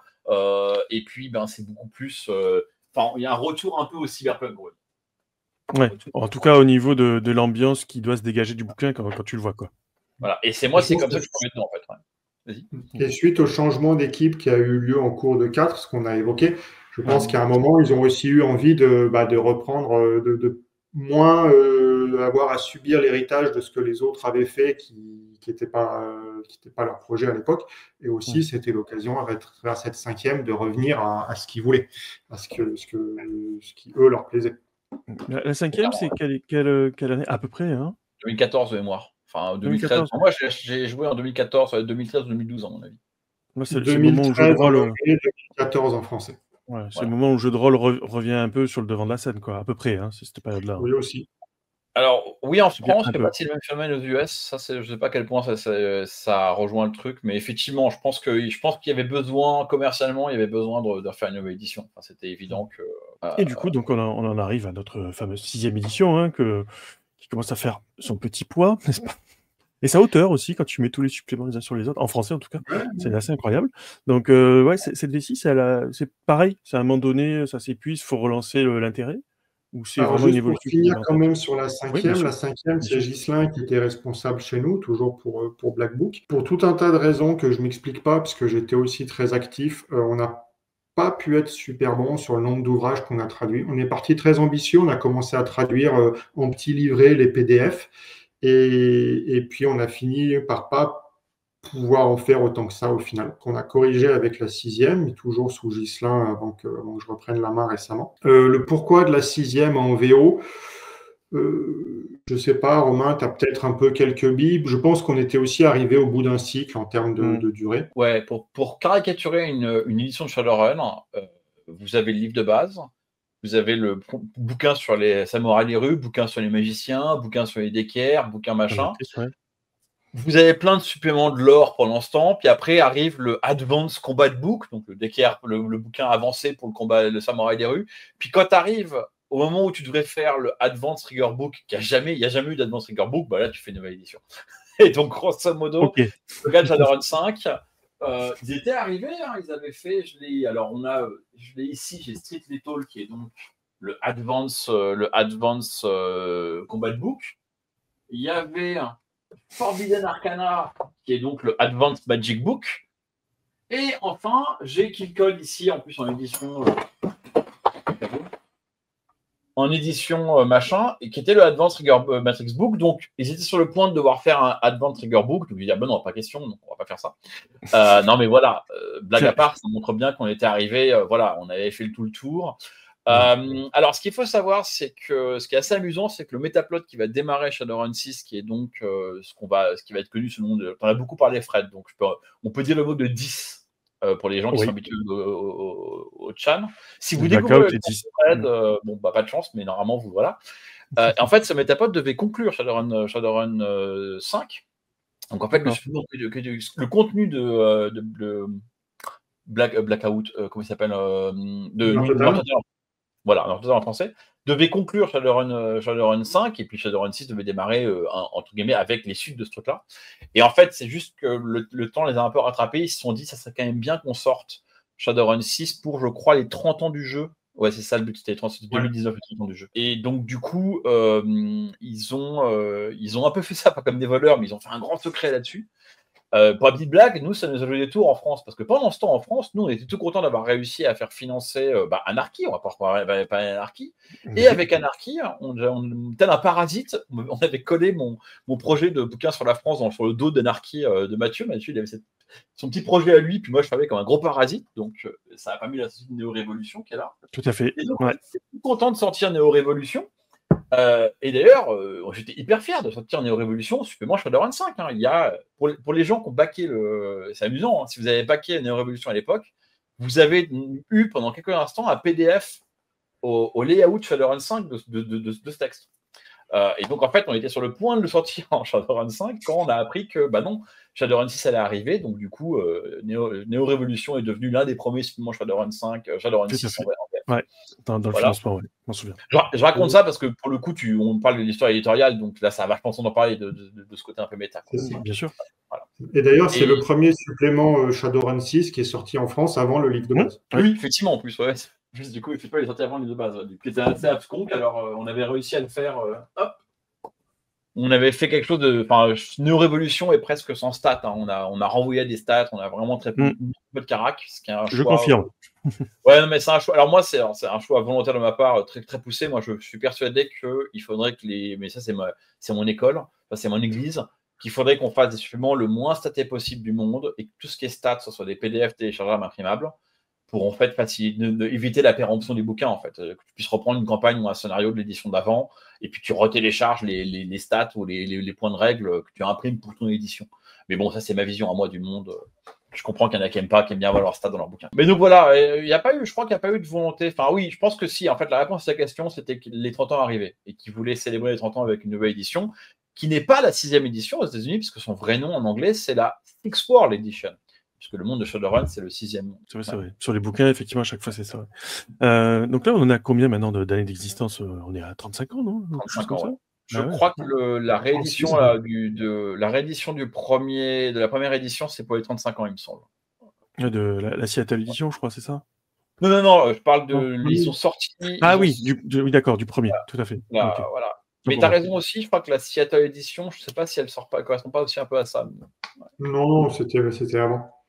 C'était avant. 35 ans, c'était l'an passé. Et donc, on avait parlé tout à l'heure de la difficulté en VF à suivre aussi tous les plots et du fait que sur la 5e, on n'avait pas pu sortir tout ce qu'on aurait souhaité. Et par contre, sur la 6e, on a fait un gros boulot. On a démarré avec Streetpedia. Streetpedia, c'est déjà un supplément qui balaye plein de choses. Et bon, on a décidé, là où dans la 5e, on avait dit on va tout traduire, on va être super fort et tout, et puis bon, on n'a pas réussi. Loin de là. Dans la 6e, on s'est dit dès le départ, bon, déjà les liens avec Catalyst s'étaient resserrés, donc on arrivait à avoir plus d'infos plus en amont. Et on s'est dit, on ne va pas pouvoir tout traduire, c'est sûr. Honnêtement, on ne pensait pas qu'on arriverait déjà à faire si bien. Et donc, dès le départ, il faut qu'on choisisse pertinemment ce qu'on traduit, ce qu'on ne traduit pas. Et donc, ça a démarré dès Streetpedia. On a fait des coupes, certains nous l'ont reproché. Alors, effectivement, on a enlevé plein de micro-articles assez peu intéressants, à mon avis, assez peu utilisables sur la Chine, sur je ne sais quoi. Et à la place, on a mis tout un tas de chapitres, 4 de mémoire, écrits par Romain en fin d'ouvrage, qui vont faire le lien sur les plots principaux de la 5e pour venir les porter jusqu'au bout et que le public français sache aussi ce qu'il en est et le fin mot de l'histoire et toutes les bases nécessaires pour redémarrer dans la 6e pour ceux qui vraiment sont intéressés par suivre ce plot. Et puis ceux qui découvrent tout court Shadowrun, coucou, bonjour. Voilà. J'avoue que Streetpedia était très très utile. Bon, en plus des sites internet qui existent bien évidemment. Alors, quand Mathieu dit écrit, il a raison, c'est moi qui ai écrit les mots, mais essentiellement, ce que j'ai fait, c'est que j'ai repris tout ce qui n'était pas traduit, qui n'avait pas pu être mis dans la Shadowrun 5, j'ai fait des copier-coller de textes anglais dans tous les sens, que j'ai réorganisé et réécrit en français. Mais en fait, il n'y a pas d'idée de moi là-dedans, hein. C'est vraiment juste du lore. Ça a été une façon différente de délivrer le lore, en fait, qui était donc absent, et je pense que c'était une excellente idée. Enfin, je sais honnêtement plus lequel de nous a eu l'idée de faire ça, mais c'est très bien. On a fait l'effort dès le début de se poser les questions. Voilà, qu'est-ce qu'on traduit, qu'est-ce qu'on traduit pas. C'est pour ça que plutôt d'avoir tout jusqu'au moment où on arrive au bout et on est obligé de s'arrêter, on a sauté quelques ouvrages au fur et à mesure. Je pense à Keshibi Code, par exemple, qui est a priori un ouvrage très intéressant que j'aurais souhaité traduire dans l'absolu, mais qui traite d'un épiphénomène qui n'est pas en lien avec le reste des plots principaux de 10. Et donc, si un jour ça redevient sur le devant de la scène, c'est super important de l'avoir et on a encore le temps de traduire des trucs, je ne m'interdis pas de le faire. Honnêtement, j'y crois pas maintenant. S'ils avaient voulu le réutiliser, ils l'auraient déjà fait. Juste pour la blague, oui, ça va réapparaître, le Keshibi Code, ça va réapparaître dans les suppléments ça a été un peu repris, il y a des suites. Ça reste très en fil, donc je pense que ça ne posera pas de problème éditorialement. Mais c'est pas complètement mort. Mais en fait, avant Keshibi Code, parce que je pense que c'est un choix qui est encore plus intelligent, c'est la boîte d'initiation. On n'a pas traduit la bonne initiation, ce qui est une très très bonne idée parce que Ouais, c'était il est pas vraiment un terrible. produit qui.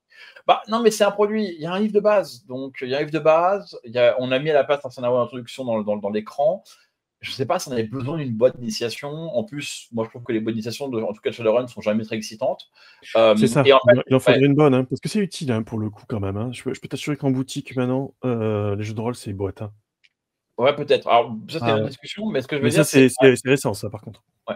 Mais ce que je veux dire, c'est par exemple, quand tu compares à Shadowrun 5, si jamais Black Book n'avait pas fait la boîte d'édition d'initiation de Shadowrun 5, bah, il aurait pu faire 1 ou 2 suppléments en plus de Shadowrun 5. Donc voilà. Et pareil, pour Shadowrun 5, je pense que Lockdown n'avait pas vraiment beaucoup d'intérêt à être traduit quand on réfléchit à comment l'édition se déroulait.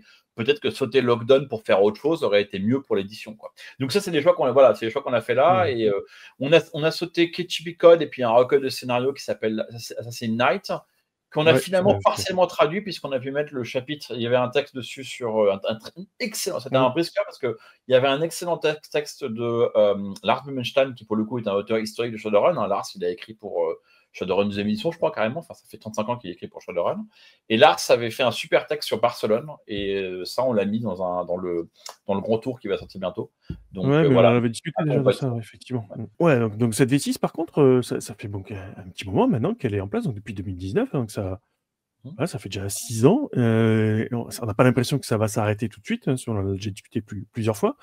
En France, pareil, il y a énormément de suppléments qui sont sortis, c'est assez incroyable hein, en termes de parution. Je crois que on est à combien quoi entre 4 et 5, 6 bouquins par an, hein, quasiment. Hein.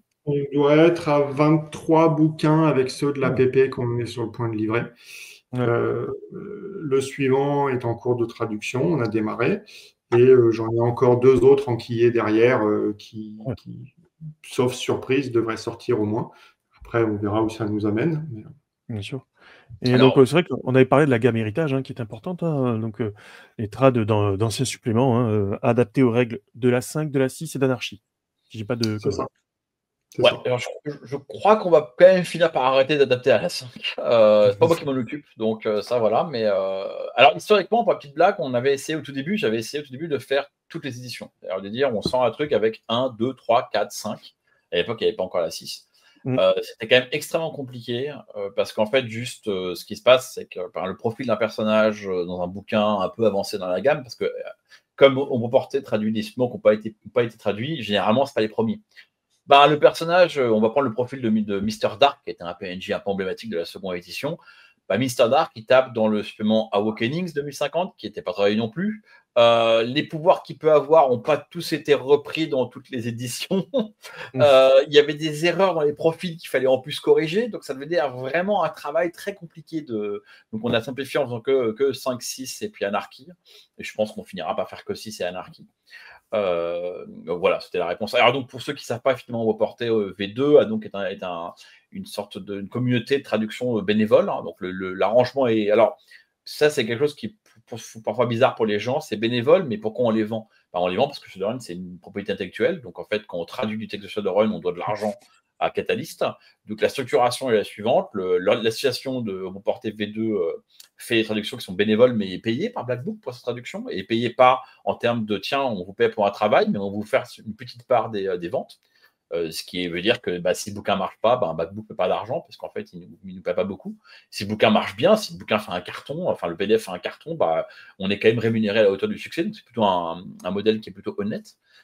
Et en fait, une bonne partie de l'argent qui passe par les caisses de Black Book va directement dans les caisses de Catalyst pour payer en fait les royalties avec.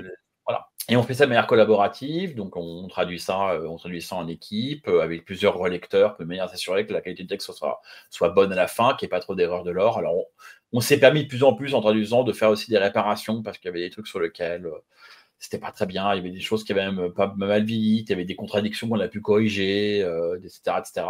Des choses qui ont changé de nom par la suite, donc on a harmonisé.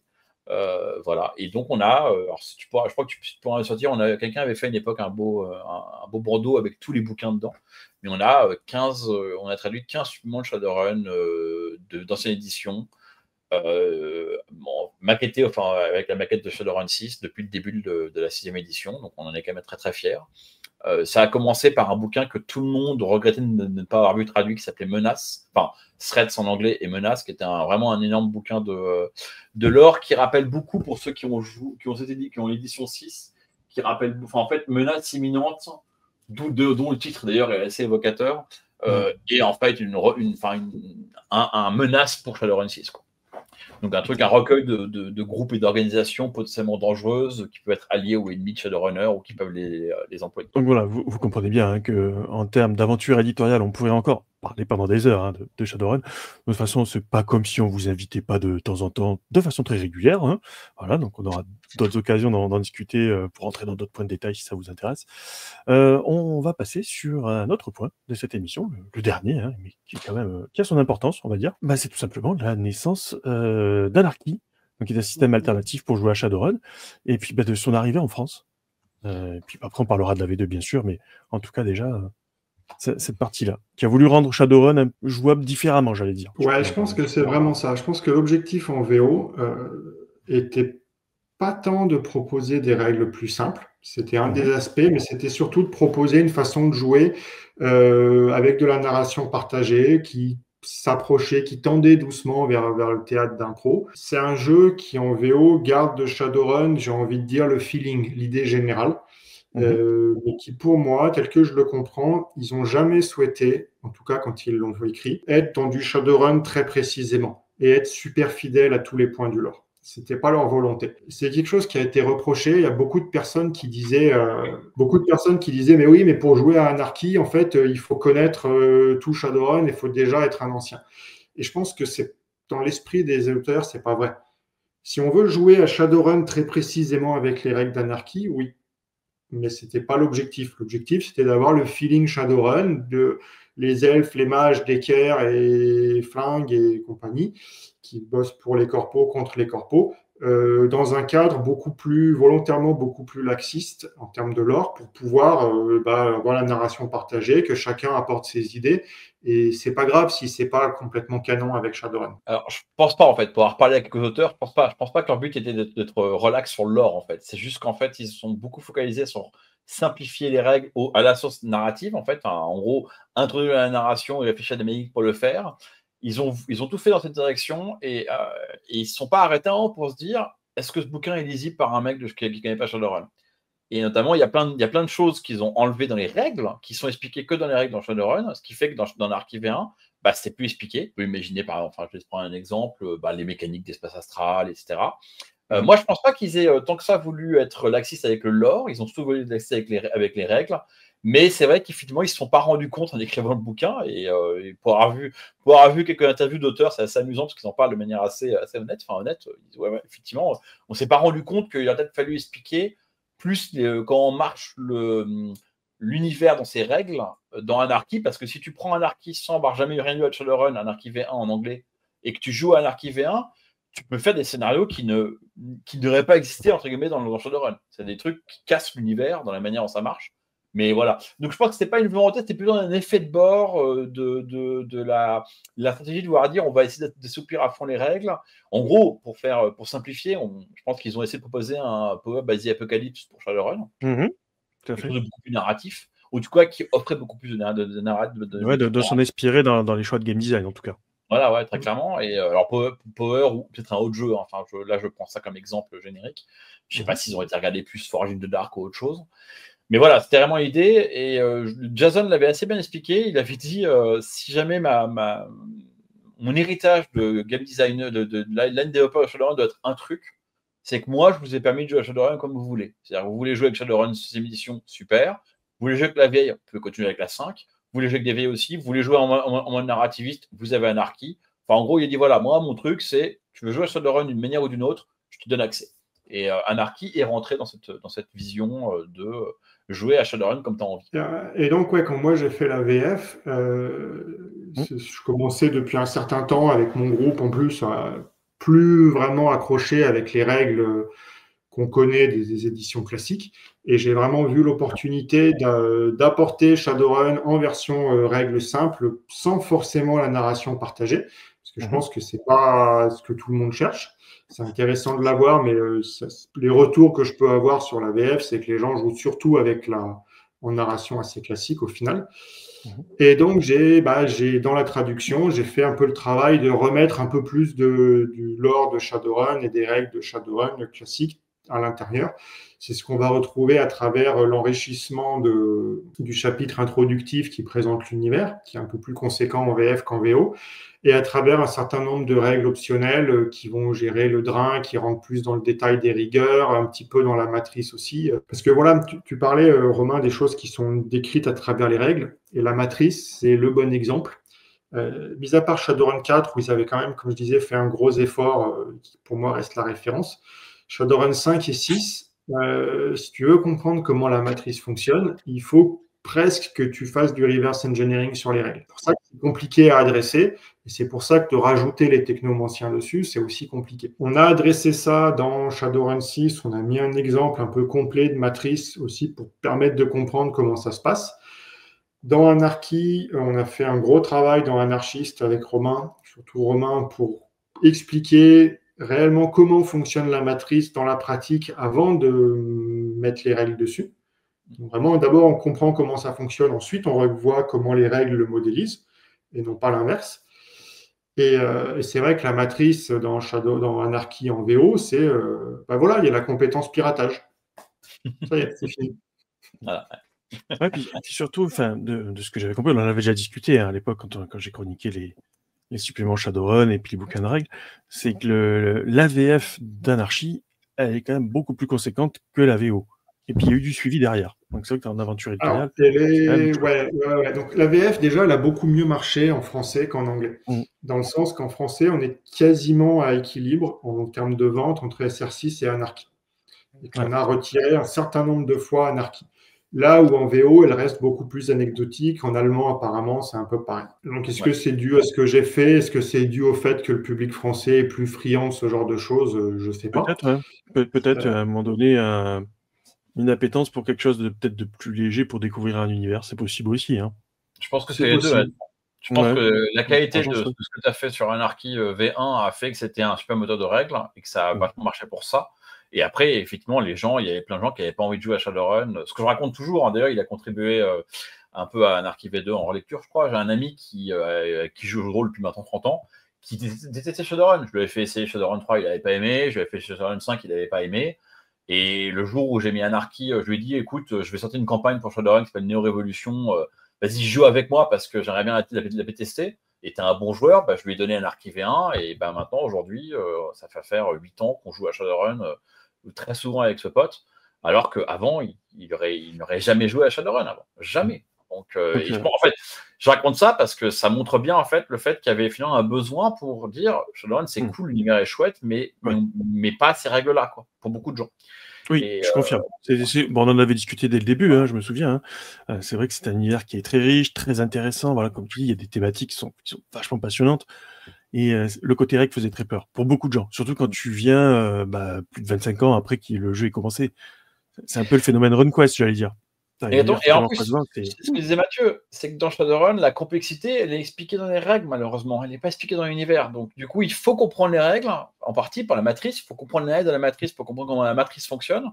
Alors qu'en fait, tu devrais pouvoir jouer à Shadowrun en disant, il n'y a pas de d'écart dans le groupe, donc je vais pas comprendre la matrice. Par contre, je sais comment la matrice va interagir avec mes personnages, quand est-ce qu'ils vont être bloqués par la matrice. Et en fait, c'est ça qui est très qui à mon avis est très, très écrasant. Alors qu'en fait, si tu commences par comprendre comment ça marche dans le monde, les règles deviennent juste beaucoup plus simples à intégrer. Quoi.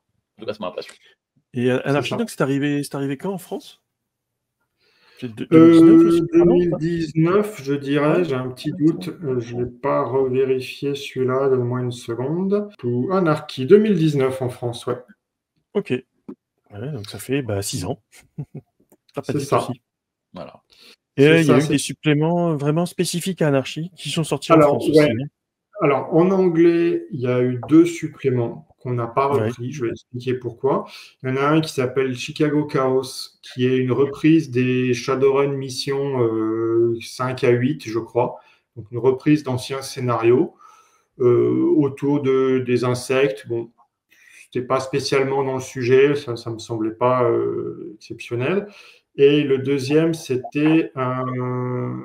Shadowrun 2050. Anarchy 2050, c'est ça, qui était en PDF uniquement, qui était pareil, une reprise de scénario encore plus vieux, du Harlequin, du je ne sais quoi, en version condensée, simplifiée. Alors voilà, c'est ce que montre Romain, c'est le Shadowrun 2050 pour Shadowrun 4, et il y a eu un Anarchy 2050 en PDF uniquement. Voilà, et il y a eu un bouquin de la fin de la 5e édition qui était bistaté, qui s'appelait le Complete Trog. Côté VF, première chose qu'on a fait, c'est de dire, nous, on veut réellement qu'il y ait Shadowrun et qu'on puisse jouer avec l'édition qu'on veut. Donc, tous les bouquins qui avaient des stats, alors, pas les bouquins du cœur des règles, parce que le cœur des règles de Shadowrun 6, on ne va pas les adapter, c'est justement l'objectif. Tous les bouquins genre Noir Total. Mais voilà, tout ce qui va être un petit peu lore, et dès qu'il y a des scénarios, donc en gros, c'est les profils et les scénarios, on a des PDF gratuits d'adaptation pour Anarchy. Qui permettent effectivement de profiter de ces suppléments. Et donc voilà, ce que j'essaie de dire, c'est qu'il y a une gamme, c'est Shadowrun. Il y a 2 systèmes de règles qui permettent d'y jouer. Et même si effectivement, en termes de maquette, de couleur, la gamme, elle est à la couleur du système de règles Shadowrun 6, ça reste une seule gamme. Il ne faut pas s'arrêter aux couleurs. Et sur Anarchy V2, on va continuer à faire la même chose. Avec Anarchy V2, ça c'est quelque chose qui va rester. Et on a fait un supplément quand même qui s'appelle Anarchiste, qui est une sorte de compagnon pour Anarchy, qui parle de la matrice, qui parle de toutes ces choses-là en plus. Ouais, qui explicitait pas mal de choses, effectivement, on l'avait chroniqué, et on avait beaucoup apprécié ce supplément. Écoute, tu as tendu la perche, hein, on attaque la dernière partie de cette émission, à savoir Anarchy V2, donc qui est en précommande au moment où vous verrez cette vidéo. Donc si vous voulez des détails sur la préco elle-même, les paliers, les contreparties, etc., c'est sur Kickstarter. On vous mettra les liens, ne vous inquiétez pas. Mais justement, d'où vient cette volonté de faire la V2? C'est plutôt les US, c'est plutôt la France, c'est plutôt les deux? Voilà. Écoute, c'est une petite anecdote intéressante. Moi, j'ai commencé à réfléchir à la V2, pour être honnête, quand je traduisais la V1. Parce que je traduisais la V1, j'ai fait tout un tas d'adaptations, j'ai rajouté des choses. Pour autant, je n'étais pas en train d'écrire mon jeu, j'étais quand même à la base en train de traduire, même si je suis allé un peu au-delà. Donc, il y a plein d'idées que j'ai eues. Je me suis dit, ça, ce serait bien, mais bon, c'est pas fait comme ça. Je les ai notées. Et puis, petit à petit, j'ai réfléchi, j'ai cogité dessus, j'ai rajouté des choses, et j'ai eu un document qui vivait depuis 2018 sur ça. Et il y a 2 ans de ça, après une live de lancement avec, je crois que tu étais là, Romain, d'ailleurs, avec Romain et Tony pour une précommande. On va manger un bout ensemble. Et Tony me dit, écoute, là, il va bientôt falloir qu'on fasse un retirage pour Anarchy, un de plus. Est-ce que tu sais s'il y a une V2 qui est en préparation aux US, on va peut-être pas, pour qu'on ne fasse pas un retirage qui nous reste sur les bras. Je dis, écoute, à ma connaissance, il n'y a rien. J'ai entendu parler de rien. Mais bon, j'avais mon truc qui restait. Donc là, j'avais une occasion. Je ne pensais jamais pouvoir que ça puisse se produire. Mais du coup, je lui ai dit, écoute, moi, j'ai réfléchi à des choses. Si ça t'intéresse, j'ai un truc. Ah ouais, pourquoi pas. Donc, je leur en ai parlé là à table autour du burger. Ça l'a motivé. J'ai pris le temps de faire un pitch un peu propre, d'expliquer un peu le pourquoi, les idées. On a présenté ça à David, à Black Book, qui ont été emballés. On a présenté ça à Catalyst, qui ont dit, écoutez, nous, on n'a rien prévu là-dessus. Banco, allez-y. Et donc c'est comme ça que ça a démarré. C'est une opportunité qui s'est présentée, et il se trouve que j'étais à peu près prêt pour la saisir. C'est pas commun que ça vienne de France vers les États-Unis. C'est pas tout le temps, quoi. On va dire ça comme ça. En fait, ce qui est amusant, c'est qu'aux US, effectivement, les joueurs qui jouent à Anarchy sont plutôt minoritaires. C'est pas j'ai envie de dire 10% pour dire un chiffre, mais il est basé sur rien. Par contre, chez les freelancers, les auteurs de Shadowrun, il y en a quand même beaucoup qui aiment Anarchy, qui jouent. En fait, il y a beaucoup d'auteurs qui écrivent des bouquins de règles pour Shadowrun 6 en jouant à Anarchy à la maison. Enfin, c'est aussi paradoxal que ça se paraît. C'est pas mal, ouais. Voilà, et moi le premier, hein, donc du coup, voilà. Moi, j'essaie de ne pas écrire de règles de manière générale. Si j'écris un truc de règles, je vais demander à Mathieu de me corriger. Parce que, genre, voilà. Mais donc, oui, il y avait quand même aussi un peu. Il y avait un engouement. Pas un engouement genre on a un besoin parce qu'il faut qu'on en vende, mais de genre ouais non c'est bien Anarchy, cool, les Français ont fait une V2 quoi, genre chouette quoi. Donc, il y a eu, et d'ailleurs, on a eu quelques auteurs assez enthousiastes qui nous ont aidés pour traduire et relire, qui sont très contents qu'il y ait une V2. Dans ces temps difficiles où un peu, on va dire, le globe se fracture en petits morceaux, se rappeler que finalement, quand on fait un truc ensemble plutôt que l'un contre l'autre, c'est bien. Voilà, c'est une petite histoire un peu jolie, quoi, de genre, en fait, Généralement, ouais, au niveau des créateurs, ça pose moins de problèmes qu'au niveau du niveau supra, quoi, on va dire. Hein. Voilà, c'est plus facile en Voilà. création qu'en politique, on est bien d'accord, mais juste voilà, se Mm. rappeler que, oui, en fait, better together, comme on aime bien dire, quoi.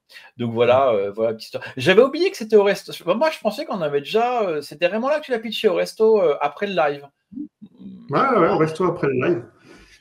Bah oui, Moi, j'avais pas de, on n'avait pas réellement d'occasion, si tu veux, ouais, de partir là-dessus. Moi, j'avais mes idées dans mon coin, c'était un peu un doux rêve, si un jour une occasion se présente. ouais. Donc là, bah ouais, J'avais oublié ça. Moi, peut-être qu'on en avait parlé un tout petit peu avant et qu'on a détaillé, je suis rentré dans les ouais. détails sur ce soir-là, je sais plus, mais Moi, je me rappelle que c'est moi que tu avais évoqué un truc que j'ai beaucoup aimé et que j'aime beaucoup dans Anarchy V2, pour commencer à en parler un peu, c'est qu'il n'y a, il y a plus de. Il n'y a plus de moniteur de conditions à la je coche des cases, qui sont en fait des points de vie, hein, grosso modo. Il y a des blessures un peu plus, c'est une notion de blessures légères et moyennes que j'aime beaucoup. Et c'était effectivement un truc. J'ai beaucoup aimé Anarchy V1. Il n'y a pas beaucoup de reproches que j'ai à faire à Anarchy V1. Mais définitivement, ça, c'était un peu un reproche. Et voilà, c'est une mécanique que tu as mis dans la V2 que j'aime beaucoup. Donc voilà, on est sur ce Anarchy V2. Comme je vous disais, on est en plein financement sur Kickstarter.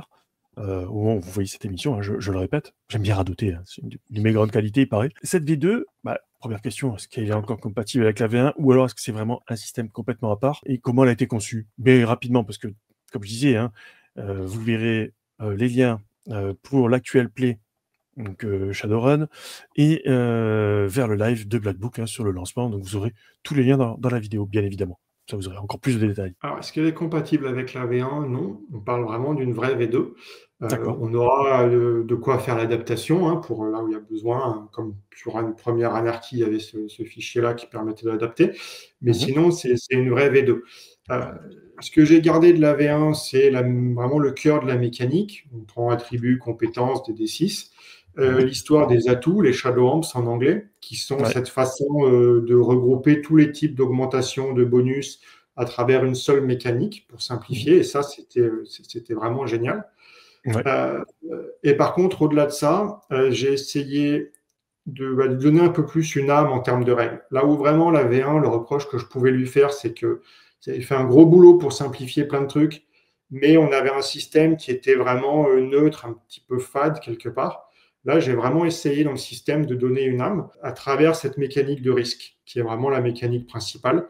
L'idée, c'est que les runners, ils prennent des risques. C'est ce qui les différencie du commun des mortels. Ils vont prendre des risques pour réussir et ils vont assumer les conséquences de ces risques. Et donc, sur chaque jet, le joueur va décider quel niveau de risque il prend. Donc, en pratique, ça va être un nombre de dés spéciaux d'une couleur différente, qui vont rentrer dans sa réserve, qui vont compter plus de succès. Donc, plus on prend de risques, plus on aura de chances de réussir, mais s'ils font des 1, ils peuvent entraîner des complications plus ou moins sérieuses. Et donc ça permet vraiment de lier le côté narratif, de renforcer le côté narratif, parce qu'il va falloir décrire aussi pourquoi je prends plus de risques, pourquoi à l'inverse j'en prends très peu, je reste prudent.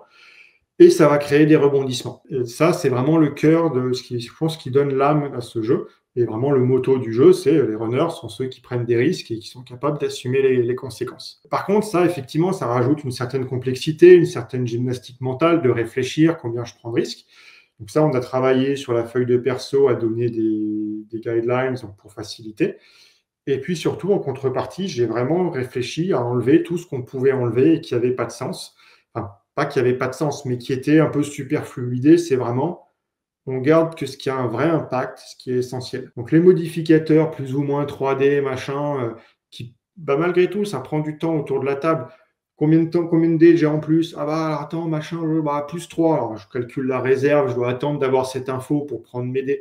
Tout ça, ça disparaît. C'est remplacé par un avantage, un inconvénient, des avantages, pardon, qui vont faire que les 4 comptent comme des succès ou à l'inverse, il n'y a que les 6 qui sont des succès.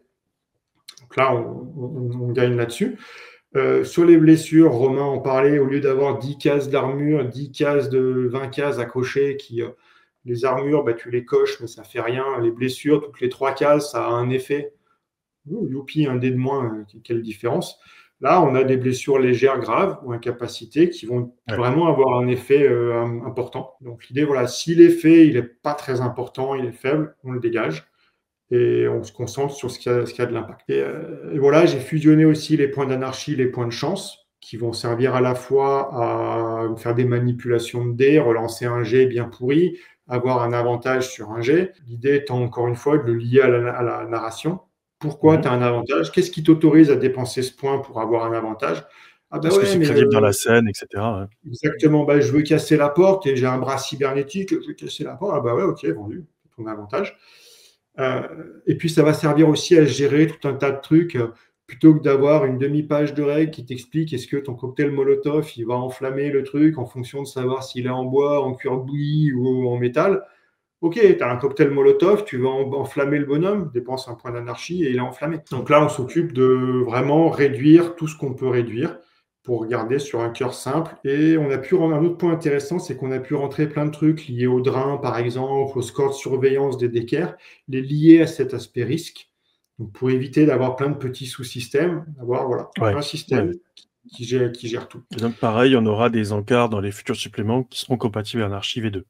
C'est ce que je comprends. On aura probablement des PDF comme on le faisait. Je ne pense pas qu'on mettra des encarts, mais ça reste oui, quand je dis encart, PDF, effectivement. Après, il y a quelques autres points quand même qu'on a rajoutés aussi dans cet Anarchy V2. Il y a toute la gestion du plan auquel je me suis attaqué. Ça, c'est pareil, une arlésienne de Shadowrun. On passe 2 heures à faire un plan, on galère, on ne pense pas à tout. Au deuxième jet de dés, ça part en vrille. Donc ça, je m'y suis attaqué avec une mécanique de flashback. L'idée, c'est que les personnages vont passer du temps à faire le plan, mais pas les joueurs. Et donc, on va décrire comment les personnages s'y prennent, quelles actions ils entreprennent pour construire leur plan. Ils vont faire un jet de dés associé, ils vont emmagasiner des points d'anarchie ensemble et qui pourront utiliser après coup pour déclencher un flashback. Alors oui, en fait, moi, quand je m'étais renseigné et que j'avais pris contact avec la secrétaire, j'avais appris qu'il avait une liaison avec un tel, et donc j'ai un moyen de le faire chanter, ou j'ai appris qu'il oublie toujours son code alors qu'il est noté sur un post-it sous le pot de la plante verte qui est devant son bureau, et voilà, qui permet de passer les obstacles, et donc de faire des aventures qui sont plus flamboyantes, parce qu'au final, on n'a pas besoin de tout prévoir. Le MJ peut rajouter des obstacles et des obstacles, il sait que les joueurs vont avoir des moyens de les surmonter, et donc avoir des aventures qui sont plus sympas. Ouais. Avec un petit effet Reservoir Dogs et Usual Suspect, dans ce sens. Ouais, c'est ça. Alors, ma grosse inspi, c'était Casa de Papel, où on a vraiment le flashback, le professeur qui revient. À tel moment, les flics vont faire ça et vous allez réagir comme ci, comme ci, comme ça. Et c'est pour ça que vous avez prévu tel équipement. Ouais, ça fait une autre narration. Ocean's Eleven, quand ils sortent leur costume de SWAT et puis qu'ils ressortent en se faisant passer pour les SWAT, c'est exactement ce qu'on peut faire, quoi. Ah ben vous êtes encerclés, il y a des SWAT partout. Oui, mais ça c'était évident, donc c'est pour ça que j'avais prévu le matos qui va bien. On dépense quelques points d'anarchie et puis on ressort comme ça. Ok, donc comme on disait, pour plus de détails, on vous invitera à aller voir les vidéos de lancement chez Black Book. On arrive gentiment à la fin de cette émission. Tu avais quelque chose à rajouter, je crois, Romain? Non, en fait, Mathieu a tout dit sur Anarchy V2. Par contre, moi, je suis très excité de voir ce système. Enfin, j'ai déjà commencé ma nouvelle campagne Shadowrun avec Anarchy V2. Donc voilà, je suis très content de voir que ça apparaît. Et en fait, je trouve que la notion de risque, en fait, ça rejoint bien la volonté. Quand tu décrivais en fait Anarchy V1, Mathieu, ce qui est amusant, c'est qu'en fait, tu disais c'est pas un système qui a vraiment une sorte d'âme. Non, parce qu'en fait, c'est un patch. Tu as un système de règles qui est Shadowrun simplifié. Ce cas, ils ont collé dessus en mode patch un système d'anarchie, tu vois, de points d'anarchie. Et en fait, toi, tu as fait le travail de fusionner ça pour que ça devienne un truc unifié avec le risque. C'était un peu l'étape d'après logique. Non, il fallait quand même le faire bien et tu l'as bien fait. Parce que je veux dire, c'est que ils avaient essayé de proposer ça en plus. Là, c'est vraiment au cœur, donc ça résout plein de choses. Effectivement, le drain devient une conséquence logique du risque. Et ça, c'est génial. Plutôt qu'avoir un mécanisme à part, c'est parfait. Pareil pour le biofeedback chez Decker. Et surtout, la notion de risque, on revient à la racine de ces jeux qui se veulent plus narratifs. En gros, tu fais un jet de dés quand ça compte et l'échec a une conséquence. Le truc que tu veux éviter, c'est j'arrive pas à ouvrir la porte, je recommence et puis finalement je réussis à ouvrir la porte. Non, n'as pas réussi à ouvrir la porte, donc il y a une conséquence de la prise de risque. Tu prends trop de temps, quelqu'un te voit, machin, Ouais. et le jet de dés a un rôle de circuit narrativiste, quoi. Ouais, qui rajoute des choses, effectivement. Tout à fait. Voilà, ouais. Il y a un point quand même que je veux rajouter qui est intéressant, Voilà. qui fait le lien avec ce qu'on a dit plus tôt. Tu ne pensais pas quand même que tu allais tenir ton planning. Non, on a fait, c'est la première fois qu'on fait un bouquin de règles Shadowrun, le cœur des règles, avec toute une partie qui est décrite in-game par des Shadow Talkers, par des runners qui décrivent le monde. Et Ouais, on a fait ça a vraiment un côté vivant, en fait. Ouais. Excuse-moi, je te C'est coupe. ça. Ça rend vraiment Non. vivant et très organique la narration dans les bouquins Shadowrun. Et on a fait un gros effort pour ce qu'on reprochait parfois, surtout à la matrice, par décrire le monde d'abord, dans le côté lore, que tout ce qu'un habitant du sixième monde, un runner pourra dire, on l'a dit à travers le lore. Et à côté de ça, on a mis les règles dans des encarts.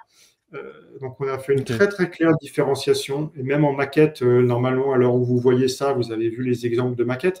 Donc on a des parties sur fond blanc qui sont les parties un peu plus règles ou la campagne ou tout ce qui est réellement pas du in-game, on va dire, d'auteur à lecteur, et toute une partie sur fond noir qui est in-game dans l'univers avec des encarts bien définis. Donc on n'a plus du tout de mélange malsain entre les règles et le lore. On a fait un gros travail là-dessus. Et pour nous, c'est très important. Pour moi, c'est très important parce qu'en simplifiant les règles, il y a beaucoup de choses où on va devoir faire un peu des arbitrages. Et pour pouvoir faire les arbitrages, pour que les joueurs soient capables de comprendre qu'est-ce que leur personnage va pouvoir faire, comme ce n'est pas tout décrit dans les règles, pour que le meneur puisse décider, il faut avoir une compréhension fine de comment le monde fonctionne. Qu'est-ce que c'est qu'un sort, comment le sort fonctionne et comment il se représente. À partir de là, tous les arbitrages sont faciles à faire parce qu'on a une bonne compréhension de ce qui se passe. Et finalement, venir, arbitrer, combler les points que les règles ne détaillent pas, ça se fait très facile, beaucoup plus facilement. Vite fait, désolé, un petit exemple qui montre bien ça. Première fois que je jouais à Anarchy avec un PJ, il me dit je pirate le serveur pour avoir accès, je sais pas moi, aux données secrètes du projet, quoi. Ça, en fait, quand tu connais pas comment marche la matrice dans Shadowrun, moi à l'époque, j'ai dû arbitrer en disant non, mais d'accord, Anarchy c'est un piratage, mais dans Shadowrun, il y a un serveur, ça marche comme ça, comme ça, comme ça. Il y aura le truc sera pas forcément en ligne. Enfin, il y a des éléments d'univers qui étaient importants à savoir, et quand tu les as pas, tu les as pas. Et donc là, c'est vrai que ce qui est super, c'est qu'on a vraiment bien présenté le monde tel qu'il fonctionne. Pour arbitrer, ça va être simple. Tu vas dire oui, il n'y a pas de règles, mais là, dans le texte, ils expliquent bien comment ça marche, la matrice. Et là, en l'occurrence, ils disent bien que tu peux avoir une archive hors ligne. Donc là, c'est une archive hors ligne, tu ne peux pas la pirater, par exemple. Après, je ne sais pas si cet exemple-là est dans Anarchy V2, j'espère que je ne peux pas faire de bêtises, mais voilà, c'est un exemple de genre de choses sur lequel tu as besoin d'avoir une bonne compréhension de l'univers pour simplifier les règles. Comme je disais, puisque vous avez la petite bannière du mot de la fin qui est apparue, mais puisqu'on va clôturer cette émission, donc on aura l'occasion de reparler de cette vidéo d'Anarchy, puisqu'on sera en plein financement, comme je disais, je me répète, je vous l'ai dit, cette vidéo est diffusée pendant l'après-co, donc on en rediscutera. Et puis de toute façon, on se retrouvera pour d'autres émissions dédiées Shadowrun, toujours avec grand plaisir. Je pense que vous l'avez compris tous les deux, et puis les collègues qui aiment Shadowrun. Il me reste à vous remercier, tous les deux, de vous être prêtés à ce petit jeu de participer à cette émission, bien gentiment, surtout que, voilà, on peut le dire maintenant, cette émission est enregistrée un dimanche, donc encore plus merci. Et puis, on vous dit à très bientôt sur Indécent Podcast, et n'oubliez pas, il y aura d'autres émissions dans la veine cyberpunk, bien évidemment. À bientôt, ciao. Merci à toi.